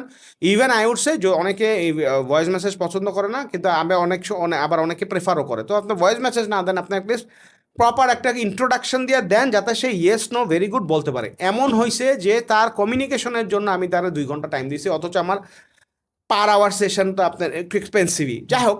তো এইটাই হলো গিয়ে জিনিস, communication can change your life. যাদের কাছে হেল্প চাবেন তার কমিউনিকেশন স্কিলটা কী হতে হবে, থাকতে হবে। 3 নাম্বার জিনিস যেটা হচ্ছে, তো ফাউন্ডারের তো সাহস লাগবেই। হ্যাঁ এই সাহসটা আপনার লাগবেই। অ্যান্ড ওই এমন সাহস হইলে হবে না যে একজনে কিছু একটা বললো আর ভরকাই গেল, আবার আবার পিছনে এইরকম হবে না, মানে কলিজা থাকতে হবে, সোজা কথা হ্যাঁ যেটা। এইটা একটা জিনিস আছে। আর 4 নাম্বার জিনিস হচ্ছে যে আমি মনে করি যে এখন সে যদি e commerce and f commerce ফাউন্ডারের কথা বলতেছেন, আমার মনে হয় কেন জানি যে লিঙ্কডইনে তার একটা প্রোফাইল থাকা খুবই জরুরি। আমরা এটা নিয়ে অনেক ইনডেপথে যাবো হ্যাঁ স্যার। যাবো আমরা, সেটা এটা খুব ইম্পর্টেন্ট করে। এটা B2B হোক B2C হোক যাই হোক, সে এখন শুরু করলো 5 বছর পর গেল, এটা একটা ফল পাবে, এইটা একটা ইম্পর্টেন্ট জিনিস। আর আরেকটা জিনিস যেটা হইতেছে সেটা হচ্ছে যে এই যে এখন আসলে পডকাস্ট, এই পডকাস্ট একটা সামারি, বিশাল বড় সামারি। যেমন আমি সেদিন এখানে বলতেছিলাম যে মানে আমি যেখানেই যাই সবাই খুব বইয়ের রেফারেন্স দেয়, এই বই হয়েছে, এইটা বইয়ে এত ভালো আছে, এইটাতে এইটা আছে, আপনি ইসের কথা বলেন যে স্যার এখানে আছে। হ্যাঁ, কিন্তু বই আমি আসলে একেবারেই পড়ি না, এটা আমি আমার গাফিলতি। আমি চাই বই পড়তে, স্যার মাথা আপনি তো ঠান্ডা। আপনি তো ফাউন্ডেশনে অনেক বই পড়েছেন, না এটা তো একটা ওগুলো বিষয়। ঠিক আছে, ওগুলো পড়ছি, কিন্তু তারপরে আমি বই অনেক পড়তে পারি না। আমি বলবো যে বই যারা পড়তে পারে না, তাহলে তারা যারা শত শত বই পড়ছে বা অনেক বই পড়ছে তাদের পডকাস্ট এটা শুনেন, ওইখান থেকে আপনি অনেক নলেজ কি পাইতে পারেন। হ্যাঁ, যেমন আমি Exactly. আমি মানে একটা 1 ঘন্টার একটা পডকাস্ট থেকে আমি মানে ধরেন কথার কথা মানে নর্মাল একটা লোক যা নিতে পারবে, আর একটু নলেজ বেশি থাকলে সে আরো অনেক বেশি কি করতে পারবে, নিতে পারবে। এবং ওই 1 ঘন্টার একটা জিনিস দেখলে এর মধ্যে অনেক কিছু আছে যেটা তার লাইফে মনে করেন যে কথা কথা 5 লাখ টাকা সেভ করে দিবে, বা ধরেন আপনার 2 Exactly. মাস সময় বাঁচাই দিবে। আমি নিজেও এখনো শুনি, এবং অনেক ইয়াং ফাউন্ডারের কথা শুনলেও আমি মনে করেন কি শিখি যে আরে ঠিক, এটা তো ওয়ান্ডারফুল জিনিস। সো এই যে গুড লিসেনারও হইতে হবে। এই Exactly. কয়টা, আরো আরো অনেক কিছু আছে, বাট এইগুলা বেসিক একটা কয়েকটা জিনিস যেগুলো আমার মনে হয় যে খুব স্যার ইম্পর্টেন্ট, একেবারেই বেসিক। প্রোডাক্ট নিয়ে আমার একটা কোয়েশ্চেন ছিল, আমরা অনেকগুলো কথা এদিক ওদিক চলে গেছি, হ্যাঁ। মানে ওগুলো খুবই ইন্টারেস্টিং কনভারসেশন হয়েছে, বাট এটা আমি জানতে চাই। অনেক সময় অনেক ফাউন্ডার বা অনেক বিজনেস ওনার আমি দেখেছি তার হিরো প্রোডাক্ট বের করতে পারে না। আমরা ইমেল মার্কেটিং সেশনটা এটা নিয়ে আরো অনেক ডিটেলসে যাব, but hero product in the sense ধরেন তার এই মুহূর্তে এসকিউ সে 600 এসকিউ বানিয়ে ফেলেছে, বাট এমন আসলে 600 এসকিউর মধ্যে এমন 300 এসকিউ আছে যেগুলো বিক্রি হয় মাসে পুরো মাসে একটা। এটা তার আরো ওয়্যার হাউসে স্টক নষ্ট করতেছে, বা তার বাসায় এক জায়গায় তেলাপোকা হচ্ছে, বা কিভাবে করে ওই 20% প্রোডাক্ট বের করা, যে 20% দিয়ে 80% রেভিনিউ আসবে এটা বুঝতে পারা, বা আপসেলিং ক্রস সেলিং নিয়ে অনেকগুলো কাজ করার আছে। অবশ্যই এটা যদি কেউ খুব ডিটেলসে জানতে চান, they can book a session with you বা পিপল লাইক ইউ, বা যারা এগুলো নিয়ে কাজ করে। তো আমি আসলে যেটা বলতে চাচ্ছি, একটা যে কোনো বুকা business-এর- সেশন করতে পারবো হচ্ছে কি আমার লিঙ্কডইন প্রোফাইলে গেলে বুক অ্যান অ্যাপয়েন্টমেন্ট দিলে আমি ওইখান থেকে। ডেসক্রিপশনে দিয়ে দিব, হ্যাঁ ঠিক আর আছে। কেউ যদি না এটা আমি কেন বললাম, বিকজ লাইক অনেকেই আর কি হোয়াটসঅ্যাপে শুধু শুধু নক দেয়, ওইখানে জিগায় এখানে জিগায়, সো আমি এর জন্য ইজিলি ওয়েতে বলে দিলাম। So, if Soon I someone will also have a website, হ্যাঁ। someone worth having a session with you, হুম। তাহলে তার সে ওটা বোঝা অবশ্যই উচিত। খুঁজে বের করবে। মানে আমি এটা দেখছি, অনেক মানুষ আমাকে কেমন কেমন কোশ্চেন করে, স্যার আমাকে জিজ্ঞেস করে কেমন, আমি বলি ভাইয়া একটা অনলাইন বিজনেস শুরু করতে চাই, কিন্তু আমি তেমন কিছু জানি না, কি করব। হ্যাঁ এইটাই। এখন যে মানুষ এই কথা বলছে, আমি তখন খুবই ব্লাইন্ডলি বলে যে আপু বা ভাইয়া কিছু মনে করবেন না, একটা কথা বলি, আপনি যেহেতু জানেন না কি করবেন, তাহলে আপনার একটু সময় নিয়ে একটু বুঝে তারপরে শুরু করা উচিত। তারপরে দেখি সে বলে ঠিক আছে ভাই, থ্যাঙ্কস ফর অ্যাডভাইস, এরকম। তো এই যে ব্যাপারটা যে আমি জানি না শুরু করতে চাই, বা এখন এটা করবো, খুবই বেসিক একটা কোয়েশ্চেন যে ভাই আমি তো দেখতেছি যে ফেসবুকে বিন নাম্বার দিলে এটা হচ্ছে না, অনেক জায়গায় শুনছি এটা, সে জাস্ট বলবে, স্ক্রিনশট নেবে, পুরো জিনিসটা দিয়ে বলে hi ChatGPT please do fact check and just tell me what's the latest information, বলবে, আবার বলে ডু ফ্যাক্ট চেক এগেন। এইটুক করলে তো হয়ে যায়। এখন যে মানুষ এইটুক করতে পারছে না, সে কিভাবে করে বিজনেসের এত কমপ্লেক্স প্রবলেম সলভ করবে? তো আমি আমার কোয়েশ্চেনে যাই, এই যে প্রোডাক্ট রিলেটেড যেই ব্যাপারগুলোতে আপনি আমাদেরকে শিখিয়েছিলেন যে ওকে এই ডিম নিয়ে কাজ করে বেশি, রোস্ট চিকেন নিয়ে কাজ করে বেশি, মালটা নিয়ে কাজ করে বেশি, তারপর এই ধরনের প্রোডাক্ট নিয়ে আমরা একেবারে কাজ করতাম না, বাট ওগুলোতে আসতো। যেমন আমি একজনের বিজনেস নিয়ে আমি কাজ করি, প্রথম থেকে কনসালটেশন করতেছি, ফ্রেশ অ্যান্ড ফিট ফুড। ওদের একটা প্রোডাক্ট আছে স্যার, আমসত্ত্ব, আপনাকে আমি খাইয়েছি, হ্যাঁ হ্যাঁ আমসত্ত্ব ইজ ভেরি গুড, ওদের হিরো প্রোডাক্ট ওইটা, বাট হ্যাঁ। ওদের একটা প্রোডাক্ট আছে that is healthy laddu. Healthy লাড্ডুর মধ্যে কিন্তু গুড় নাই, কিচ্ছু নাই, খুবই একদম মানে বেস্ট প্রিমিয়াম কোয়ালিটির একটা প্রোডাক্ট, বাট ওইটা আমরা কোনো মার্কেটিং করি না, বাট ওটা কিন্তু ভালো সেল আসে, বিকজ আমরা ল্যান্ডিং পেজে এমনভাবে তৈরি করেছি, ওখানে আমিও ইনভলভ আছি, যে কেউ যখন অর্ডার প্লেস করে আমসত্ত্ব দেখে যাবে, সে দেখবে আরে এখানেও আছে, কদবাম আছে, এটাও আছে, ওটাও আছে, তখন আপসেলিং ক্রস সেলিং অটোমেটিক্যালি ওইটা আসতেছে।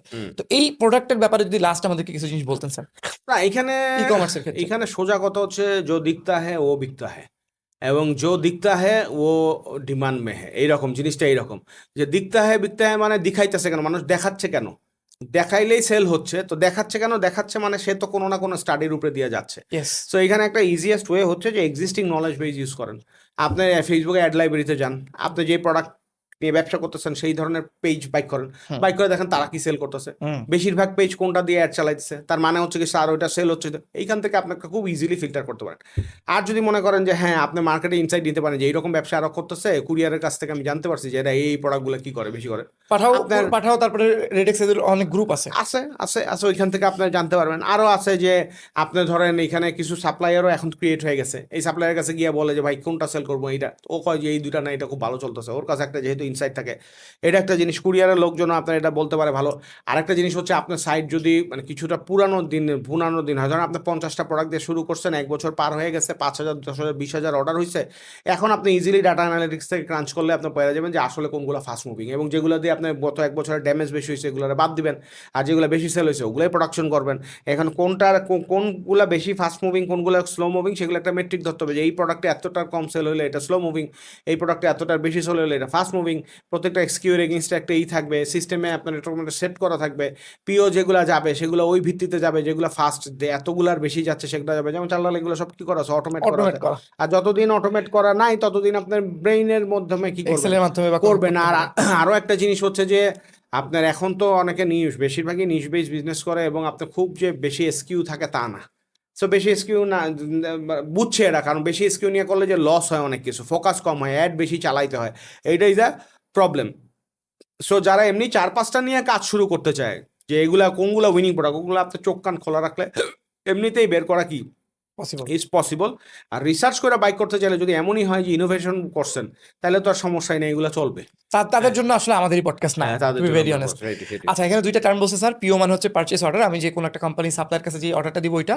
আর এসকিউ মানে হচ্ছে স্টক কিপিং ইউনিট, মানে আপনার একটা প্রোডাক্টের ইউনিক একটা নাম্বার কি বলা হচ্ছে এসকিউ, যে কথা কথা আমার কাছে একটা এইটার দুইটা ভেরিয়েন্ট আছে, সো এটা একটা এসকিউ, এটা একটা এসকিউ, এটা। আচ্ছা, আমার লাস্ট কোয়েশ্চেন, এটা খুবই ভালো একটা অ্যান্সার হয়েছে, আমি চাচ্ছিলাম এই জিনিসটা থাকুক যেন আমরা ক্লিপ কাটতে পারি। খুবই লাস্ট কোয়েশ্চেন হচ্ছে স্যার, বর্তমানে আপনি এক্স্যাক্টলি কি কি কাজ করতেছেন, এবং how someone who wants to talk to you সে আসলে কিভাবে আপনার কাছ থেকে বেনিফিট পেতে পারে। নেক্সট লিডার্স এজেন্সি আছে, বাট নেক্সট লিডার্স এজেন্সি তো অনেকে মনে করে এমন যে ধরেন আমার সাথে যখন কনসালটেশন করে, আমি বলি যে আমাদের নেক্সট লিডার্স আছে, সে মনে করে সারাদিন ওর সাথে আমি কথা বলবো, আমিও সব অ্যাড চালাবো, উইচ ইজ নট পসিবল। আমাদের তো টিম থাকে সব কাজে। তো আমাকে একটু, আমাদেরকে লাস্ট একটু শর্ট বলে আমরা আমাদের আজকের পডকাস্ট শেষ করি। সো বেসিক্যালি আমার এখন খুবই সারপ্রাইজিং একটা অ্যান্সার দিব ফার্স্টে, যেটা হ্যাঁ। একটা হচ্ছে যে মানে I am exploring my self আচ্ছা। এই মুহূর্তে, মানে গত 1 বছর ধরে, যে মানে আমি নিজের এটা চিন্তা করতেছি যে আমি যা করতেছি আমি কি এটাতে হ্যাপি আছে কিনা, আমি আসলে আর কোন কোন জায়গায় অপরচুনিটিতে আমি চিন্তা করতে পারি, আমি কি খুব ন্যারো ভিশনওয়ালা হয়ে গেলাম কিনা, আমার কি মাথা আরও অনেক জায়গায় কাজ করতেছে কিনা, নিজেরে কিভাবে স্কেল আপ করা যায় সেইটা নিয়ে আমি কাজ করতেছি। And I am trying to be very calm.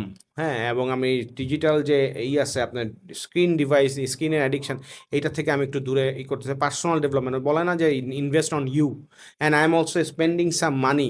হ্যাঁ, যে আমি শিখতেছি নতুন নতুন স্কিল, যেগুলো আমি 4 বছর 5 বছর 6 বছর আগে আমি মাস্টার ছিলাম, সেগুলো অনেক টেকনোলজি আপগ্রেড হয়েছে, সেগুলো থেকে কি আছে সেটা হচ্ছে। So I am investing in myself, for my mind, for my soul, also for my family. আমার বাচ্চাদেরকে একটু বেশি টাইম দেওয়ার চেষ্টা করতেছি। সো এগুলা তো সবাই মনে করে যে এগুলো কি জিনিস, টাকা কেমনে কামাইতেছে সেটা কর, এগুলো কিন্তু অনেক হেল্প এগুলো করে। আমার জীবনের এখন সবচেয়ে বেশি ইম্পর্টেন্ট জিনিস। অ্যান্ড অবশ্যই টাকা পয়সা তো ইনকাম লাগবেই, সেটা হচ্ছে গিয়ে 1 নাম্বার হচ্ছে যে আমরা নেক্সট সিরিয়াস থেকে আমি ওইভাবে কোনো রেভিনিউ এখনও নিচ্ছি না। নেক্সট সিরিয়াস তো আপনারা 3জন আহাদ, সালমিন এবং তন্ময় মিলে অনেক কষ্ট করে করতেছেন, আমিও টুকটাক মেইনলি তারা কন্ট্রিবিউট দুজন করতেছি। অফিসে হ্যাঁ, যাচ্ছে ওরা রেগুলার। করতেছে, ওরা একদম কষ্ট করে নিজেদের সব চিন্তা করে মানে বাদ খুবই দিয়ে সে স্যাক্রিফাইস এইটার করতেছে। স্যাক্রিফাইস হ্যাঁ, করে এটা দাঁড়া করতেছে। প্রতিদিন অফিস আর ওয়াইজ আমি ডিজিটাল। সাপোর্ট দেওয়ার চেষ্টা করতেছি টিমটা কিভাবে দাঁড়া হয়। আমাদের এখন 15-16 জন আছে। হ্যাঁ। আমরা বেসিক্যালি মানে সবাই জিজ্ঞেস করে ব্যবসা কীরকম, আমি বললাম যে ব্যবসা ভালো, কিন্তু এই ব্যবসার আমরা ব্যবসার চিন্তা নাই, এই ব্যবসা হচ্ছে টিমটাতে আমরা কিভাবে আরও এক্স্যাক্টলি। ম্যাচিউর করব, মার্কেট সম্পর্কে জানবো, কোন জায়গায় আমরা ভুল করতেছি, হ্যাঁ কোথায় আপনি যারা এক্সপেকটেশন নিয়ে আসতেছে তাদেরকে মিট করতে পারতেছি না, না করলে কেন পারতেছি না, যদি নাও পারি কেন তাদেরকে অনবোর্ড করছি, এই জিনিসগুলো আমি অ্যান্সার বেচোর চেষ্টা করতেছি। মার্কেট আসলে কোন দিকে যাচ্ছে, এআই আসার পরে এই ব্যবসাটা আসলে কি সাস্টেনেবল হবে কি হবে না। হ্যাঁ, বাংলাদেশ মার্কেটে আমি আর ওইভাবে অত ফোকাস দিতে চাচ্ছি না, হ্যাঁ, বিদেশে হ্যাঁ। যেতে চাচ্ছি, কারণ ওইখানে মানুষজন টাকা ওইভাবে দিতে চায় না, বা তার এফোর্ডেবিলিটি নাই। বাইরের ওইখানে যে যদি করেন আমাদের যে ইগুলা আছে, আমরা আরও নিজেরা শান দিতে পারবো, নিজেদের স্কিলগুলা ওইখানে যদি আরও ডিমান্ড করে আমাদের নিজেদের গ্রোথ হবে। অ্যান্ড ইন্টারন্যাশনাল মার্কেটের সুবিধা হচ্ছে যে পুরো পৃথিবী তো আর একবারে ধ্বংস না, মানে খারাপ মন্দা যায়, কিন্তু তারপরও কিছু কিছু মার্কেট সবসময় কি করা যায়, এক্সপ্লোর করা যায়। ওইখানে হয়তো ধরেন 2টা 3টা 4টা ক্লায়েন্ট ক্লোজ করলে আমার এখনকার যে স্যালারি হচ্ছে সেটা হয়ে যাবে, তাহলে টিমটার আমি আর একটু স্কেল করতে পারবো, আমরা we can do a lot of more experiments. এই জিনিসগুলো আমি একটু প্ল্যান করতেছি, চিন্তা করতেছি। আর আরেকটা জিনিস যেটা হচ্ছে যে হ্যাঁ, নিজের তো কিছু কনসালটেন্সি আছেই, আমি কিছু কোম্পানির কনসালটেন্সি দিচ্ছি। হ্যাঁ, জালালের সাথে আছি, তারপরে আপনার আমরা ইসের সাথে আছি, আপনাদের বাংলাদেশের one of the largest publication যে সমকালীন, সেটার সাথে আছি। তারপরে আমরা এই যে টগুমুগু, তারপরে লাইট অফ হোপ, এখানের সাথে এটাতে কাজ করতেছি। আমাদের লাইট অফ হোপে একটা মেন্টরশিপ, বিজনেস মেন্টরশিপ প্রোগ্রাম, যেখানে বিজনেস যারা যেসব বিজনেস বছরে 1 কোটি টাকার মতো টার্ন ওভার করতেছে, যারা নিজের কোম্পানি 2 থেকে 5 গুণ বড় করতে চায়, ইয়ারলি 5 to 50 to 100 করোড় ব্যবসা হইতে চায়, তাদেরকে আমরা একটা মেন্টরশিপ প্রোগ্রাম করছি। ওখানে ওয়ালি ভাই আছে, মোমেল ভাই আছে, আমি আছি মানে ইনহাউস মেন্টর হিসেবে। ওইখানে আমরা অলরেডি কোহোর্ট 1 হয়েছে, কোহোর্ট 1-এ আমরা বিউটিফুল কিছু বিজনেস পাইছি এবং খুবই ইন্টারেস্টিং বিজনেস সেকেন্ড কোহোর্টে আসছে। সেই সেকেন্ড কোহোর্ট আমরা লঞ্চ করছি কয়েকদিন আগে, সেটা করতেছি। অন্যরকম উদ্যোক্তার সাথে মেন্টর হিসেবে আমি কাজ করতেছি, প্লাস আমি আরও কয়েকটা কোম্পানিতে ছোটোখাটো কনসালটেন্সি দিচ্ছি, প্লাস আমি কিছু নিজের স্কিল ডেভেলপমেন্টের কাজ করতেছি। So lots of things are going on, and আলহামদুলিল্লাহ মানে আই এম গেটিং বেটার, মানে আমি করতেছি। অ্যান্ড আমার যদি কেউ কন্ট্যাক্ট করতে চায়, সেটা হচ্ছে আমি আগে খুব ওপেন ছিলাম, আপনার হোয়াটসঅ্যাপে যেখানে যে যাই দিক না কেন, মানে অবাক হয়ে যেত যে এত সময় দিচ্ছে। তো এইটাতে আমি দেখতেছি যে বাংলা সবাই বলে যে ফ্রি পাইলে আপনার থাকে না, এক্স্যাক্টলি তো হ্যাঁ 100%। হয় না, বুঝে না। তো এটা আবার সবসময় সত্য না, অনেকে আছে যে ফ্রি পায় খুব ভ্যালু বুঝে অনেকে, কিন্তু বেশিরভাগই বুঝে না এবং বুঝে না। আসসালামু আলাইকুম ভাইয়া করতে চাই, তো এই টাইপের কোয়ারিতে এখন আমার আসলে ক্যাটার করার সময় নাই, কারণ this is not the right time. I want to make impact in the right place, যেখানে আপনার আপনার ইকোসিস্টেম বা এসএমইদের আপনার হেল্প হইলে, স্কেল হইলে, ফাইন্যান্সিয়াল আসল যেটা জিনিস যে আনএমপ্লয়মেন্ট দূর হবে, এসএমইগুলো বড় হইলে তাদের সচ্ছলতা বাড়বে এবং মানুষের আরও ব্যবসার প্রতি ঝোঁক বাড়বে, উদ্যোক্তা হওয়ার। এই জিনিসগুলোতে আমি কি করতে চাই, কন্ট্রিবিউট করতে। সো এর জন্য আমি যেটা করছি, আমার পেইড কনসালটেশন কিছু সেশন আছে, সেগুলোতে এনিওয়ান আপনার লিঙ্কডিনে গিয়ে আমাদের ওইখানে বুক অ্যান্ড অ্যাপয়েন্টমেন্ট দিতে পারেন, বা নেক্সট লিডার্সের হোয়াটসঅ্যাপে নক দিলেও ওরা আপনাদেরকে মিটিং লিঙ্ক দিয়ে দিবে। আমাকে যদি নক করেন আমিও বলে দিই। আমি actually I am using this as a filter two understand যে কে কে সিরিয়াস ব্যবসায়। যারা সিরিয়াস তারাই আসবে, যারা সিরিয়াস না তাদের সাথে আমি এখন আপাতত আগামী 6 মাস টাইম দিতে চাই না, কারণ ওই যে বললাম I am building myself, so I need to invest some time on myself as well. আর এই কনসালটেন্সিগুলো দেওয়াতে যেটা হইতেছে যে আমি বাইরের কিছু কনসালটেন্সিও পাচ্ছি, বাইরের থেকে বাংলাদেশি যারা ফাউন্ডার আছে বা বিদেশে যারা কাজ করতেছে টুকটাক, খুবই সারপ্রাইজিংলি অনেকে আমাকে হয়তো যোগ্য মনে করতেছে বা তাদেরকে আমার এই পডকাস্ট দেখে ভালো লাগতেছে, তারা সেশনগুলো বুক করতেছে। And I am really enjoying, and international কিছু বিজনেস সম্পর্কে আমি জানতে পারতেছি। হ্যাঁ, আফ্রিকা ইজ কলিং মি, আফ্রিকার কয়েকটা জায়গায় ইন্টারাকশন হচ্ছে। অ্যান্ড আরেকটা জিনিস, সেটা তো মানে আপনারা বলছি আমি, বাট এটা আসলে একটু অনেক বড়, তারপর সংক্ষেপ বলি। সেটা হচ্ছে হ্যাঁ যে বলেন, সমস্যা নেই, হ্যাঁ, we have time। We are like, আমি একটা জিনিস ট্রাই করতেছি, সেটা হচ্ছে যে বাংলাদেশে তো অনেক এনআরবি আছে, ওয়ার্ল্ড ওয়াইড সব জায়গায় অনেক জায়গায় আপনার কন্ট্রিবিউট করতেছে, অনেক বড় বড় পজিশনে চলে গেছে, নাসা বলেন, অ্যামাজন বলেন, হ্যাঁ, তারপরে আপনার ওখানে ওয়ালমার্ট বলেন, আপনার বায়োটেকনোলজি বলেন, আইওটি বলেন, রোবোটিক্স বলেন, অনেক বিদেশ মানে অনেক ভালো ভালো কাজ চলতেছে। তো এরা তো আনটাচড, অনেকে দেশের সাথে বেশিরভাগ লোকের কি নাই নাই, এবং কোনো প্ল্যাটফর্ম নাই যে এদেরকে কি করতেছে, টাচ করার চেষ্টা করতেছে বা এক জায়গায় আনার চেষ্টা করতেছে। আমি খুবই ক্ষুদ্রভাবে একটা এক্সপেরিমেন্ট আমি অলরেডি চালাচ্ছি। I am trying to reach out to like 40,000 এনআরবিস, যারা অনেক ওয়াও, 40,000। 40,000 এনআরবিস, যারা আপনার বেসিক্যালি এটা লিড জেনারেশন করছি আমরা লিঙ্কডিন থেকে করছে, এটাও আমরা লিঙ্কডিন সেশনটা আলাপ করতে পারবো। সো এটা করে I am reaching out to them, এবং তার সাথে কথা বলছি যে I am trying to build something like this, যে আমরা আপনাদেরকে নেটওয়ার্ক, আপনাদের সময় এবং আপনাদের ইনফ্লুয়েন্স, অ্যান্ড আপনারা যদি ক্যাপিটালও করতে চান, তাহলে আমরা বাংলাদেশের স্টার্ট আপ অ্যান্ড এসএমই ইকোসিস্টেমের সাথে আপনাদেরকে ওনাকে কানেক্ট করতে চাই। আপনাদের টাইম আছে কিনা? তো আমি খুবই অবাক যে আপনার মানে অ্যারাউন্ড 250 থেকে 300 মানে লোকজন, যারা খুবই ব্যস্ত, হ্যাঁ, অনেকে অ্যাপ্রিসিয়েটও করতেছে আমার কাজ, এবং তারা আপনি মনে করেন যে ইন্টারেস্টেড, যে আমাদের বলেন যে কোন ফরম্যাটে করবো। So I am actually like trying to figure out যে কোন ফরম্যাটে আনা যায়, পার্টনারশিপে কাদেরকে ইনক্লুড করা যায়। সো আপনারা যদি কেউ পার্টনারশিপ করতে চান, আপনারা যদি এনআরবিতে কমিউনিটি রিচ আউট করতে চান, হ্যাঁ, তারা আপনার কনজিউমারও হইতে পারে, কোনো সমস্যা না। আমরা একটা প্ল্যাটফর্মে আপনাদেরকে কি করতে পারি, স্পন্সর করতে পারি, এবং আমার একটা প্ল্যাটফর্ম, কেউ যদি কোনো টেক ফাউন্ডার যদি মনে করেন যে ওমর ভাই আমরা এখানে আপনার টেক পার্টনার হইতে চাই, হ্যাঁ, কোনো যদি আপনার মনে করেন যে ইনভেস্টমেন্ট কেউ করে যে ভাই এইটার জন্য, প্রজেক্টের জন্য লাগবে, সেটা আমরা দিতে চাই, তো you are more than welcome, we can talk more. এবং আমরা চাচ্ছি যে এরকম একটা প্ল্যাটফর্ম করে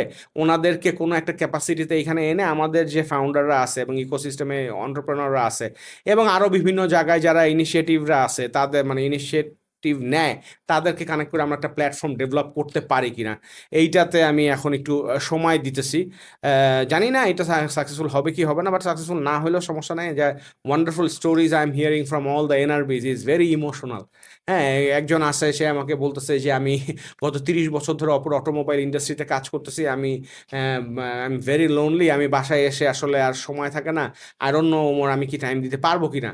সো আই ওয়াজ লাইক মানে সো হাম্বল, ওনায় বললাম যে স্যার আপনি যে রিপ্লাই করছেন এতে দিয়ে অনেক খুশি, ইউ আর আওয়ার ইন্সপিরেশন, তারপরেও যদি স্যার কখনো আপনি মনে করেন যে দেওয়া যায়, বলে যে ঠিক আছে তুমি জানাও। একজন ফোন করছে, সে আমার মতো ই কমার্সে 25 ইয়ার্স ধরে অ্যামাজনে কাজ করতেছে, মানে অ্যামাজনে ওয়ালমার্ট টলমার্ট সব জায়গায় কনসালটেন্সি করতেছে। আর একজন আছে কানাডাতে পেমেন্ট সিস্টেম নিয়ে কাজ করতেছে। আর একজন আছে মাইক্রোসফটের অস্ট্রেলিয়ার, আপনার মনে করেন যে ওখানে আমরা যেটা বললো যে ওনার আমরা 250 জন লোক আছে। Wow. So this guys are there and তারা অবশ্যই ব্যস্ত, এবং I am grateful to them যে এই করতেছে, তারা আপনার এখানে রেসপন্ডগুলো করতেছে। সো এই লোকগুলোর যদি কোনোভাবে আমরা একটা প্ল্যাটফর্মে নিয়ে আসতে পারি, মানে it can be something. So এই আর কি, so international exposure is a different thing, Yes, কারণ তারা yes. কত চ্যালেঞ্জেস ফেস করে আসলে ওই পর্যন্ত গেছে। রাইট। অ্যান্ড অলসো আমি আরেকটা জিনিসই করার চেষ্টা করতেছি, সেটা হচ্ছে যে আমাদের নেক্সট সিরিজটা যে আমরা গ্লোবাল নিতে চাচ্ছি, এখানে অনেকে খুব সারপ্রাইজিংলি গ্লোবাল মার্কেটে কাজ করতেছে, এরা আবার লোকাল উইংও খুলতে চাচ্ছে। হ্যাঁ, যেহেতু তাদের ওই যে ব্যান্ডউইথ টিম থাকে, টিমের আপনার কস্টটা আপনার ব্যালেন্স করার জন্য। সো ওদের সাথে আমি আবার ই করতেছি যে যাদের ইন্টারন্যাশনাল এক্সপোজার আছে তাদেরকে আমি লোকাল মার্কেটটা শিখাই, আর ওরা আমাকে গ্লোবাল মার্কেটটা শিখাবে, এরকম আমরা ইন্টারাকশনও বেশ কিছু হচ্ছে আর কি বিজনেসের সাথে। গ্রেট। Yeah. এমনি মানে এনআরবি যারা আছে তাদের লার্নিং এর কথা, যেমন আমি একজনের সাথে 22 সালে কাজ করতাম, হ্যাঁ। আপনি জানেন, উনি সিঙ্গাপুর হ্যাঁ, থাকতেন, সো নাম বলবো না। উনি ওনার লাইফের ওই টাইমের যে ব্রিটিশ ওনার যে এমপ্লয়িরা, তারা যে আসলে আমাদের এশিয়ানদের কিভাবে চিন্তা করে, ওইখানে আমি যদি ওনাদের সাথে ওইভাবে কানেক্টেড না থাকতাম, আমি অ্যাকচুয়ালি জানতেই পারতাম না যে এরকম দৃষ্টিভঙ্গি থাকে। এখন যদিও তারপরে অনেক কন্টেন্ট আসছে ব্লগের কারণে, বিভিন্ন ডকুমেন্টারির কারণে বোঝা যায় যে অ্যাকচুয়ালি হোয়াটস হ্যাপেনিং। বাট 22 সালে কিন্তু ওই লেভেলের ইন্টারনেট পেনিট্রেশন ছিল না ঢাকা বাদে অন্য জায়গাতে। তো এগুলো আসলে হেল্প করে স্যার। আরেকটা ইন্টারেস্টিং জিনিস বলি, মানে সবাই তো এখন এআই বলতেছে। So, আমি যেই কাজটা করছি, আমি যেখানে যে আপনার স্ক্র্যাপিং করছি, তারপর আপনি এখান থেকে ফিল্টারেশন করছি, ভ্যালিডেশন করছি, এখানে এআই বেসড অনেক প্ল্যাটফর্ম ইউজ হয়েছে, এবং খুবই ইন্টারেস্টিং যে আমি আমার যে ইমেইলটা সেটাও আমি এআই দিয়ে ড্রাফট করছি, হিউম্যান টাচ আছে। অ্যান্ড আমি খুব সারপ্রাইজ হলাম যে আমি প্রায় 260টার মতো মনে হয়, মানে এক্স্যাক্ট কাউন্টটা মনে হয় না, কয়েক ভাগ সব মিলে 300-র উপরে রিপ্লাই পাইছি। এর মধ্যে 60% আর এআই জেনারেটেড।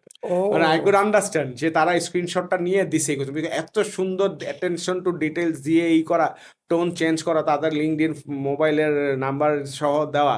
সো এটা অ্যাকচুয়ালি মানে আমার কাছে খুব মজা লাগছে যে আমি আবার তারা যেটা সেই রিপ্লাইগুলো দিত, আমার চ্যাটজিপিটিতে একটা থ্রেডই আছে এনআরবি রিপ্লাইস, ওই থ্রেডের মধ্যে যে আমি ওনার স্ক্রিনশটটা দিয়ে আবার আমি কি কোটা ভাবিও দিতাম। সো তারাও হয়তো বুঝতো। সো শিফটিং, মানে behaviour shifting is happening for AI as well, but obviously emotion সব জায়গাতেই ছিল।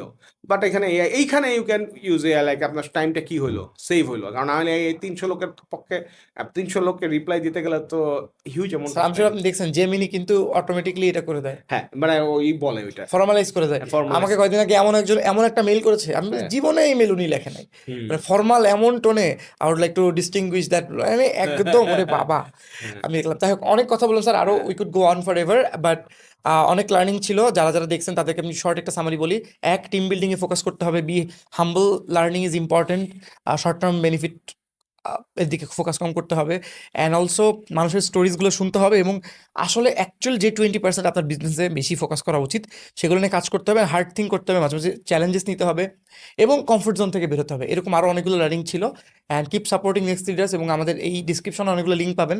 আমাদের আগে একটা 1 ঘন্টা 47 মিনিটের পডকাস্ট ছিল, ওইটা স্যারের সাথে আমার প্রথম পডকাস্ট, আরও প্রায় কয়েক মাস আগে, বছরখানিক আগে। সো ওইটা দেখতে পারেন। ওখানে আমি ফ্র্যাঙ্কলি স্যারের অনেকগুলো লাইফ স্টোরিগুলো শেয়ার করা হয়েছে, এবং আশা করছি ওটাও আপনাদের কাজে লাগবে। এবং আমাদের নেক্সট সিরিজে সব ফাউন্ডারদের একটা পডকাস্ট আছে, ওটাও দেখতে পারেন। ওখানে আমরা আসলে বাংলাদেশের ই কমার্সের প্রবলেম যেগুলো বর্তমানে আসতেছে, এবং এটা নিয়ে আমার একটা বড় ভিডিও আছে, ওগুলো দেখতে পারেন। ওভারঅল বি ইনফর্মড, কারণ এই মুহূর্তে ইনফর্মড পার্সন হইলে you could see a lot of potential, অনেক কিছু দেখতে পারবেন, শিখতে পারবেন, এটাই। So that being said, we are signing off, and probably আমরা আরো অনেকগুলো জিনিস নিয়ে হয়তো কথা বলবো খুব তাড়াতাড়ি। Thank you everyone.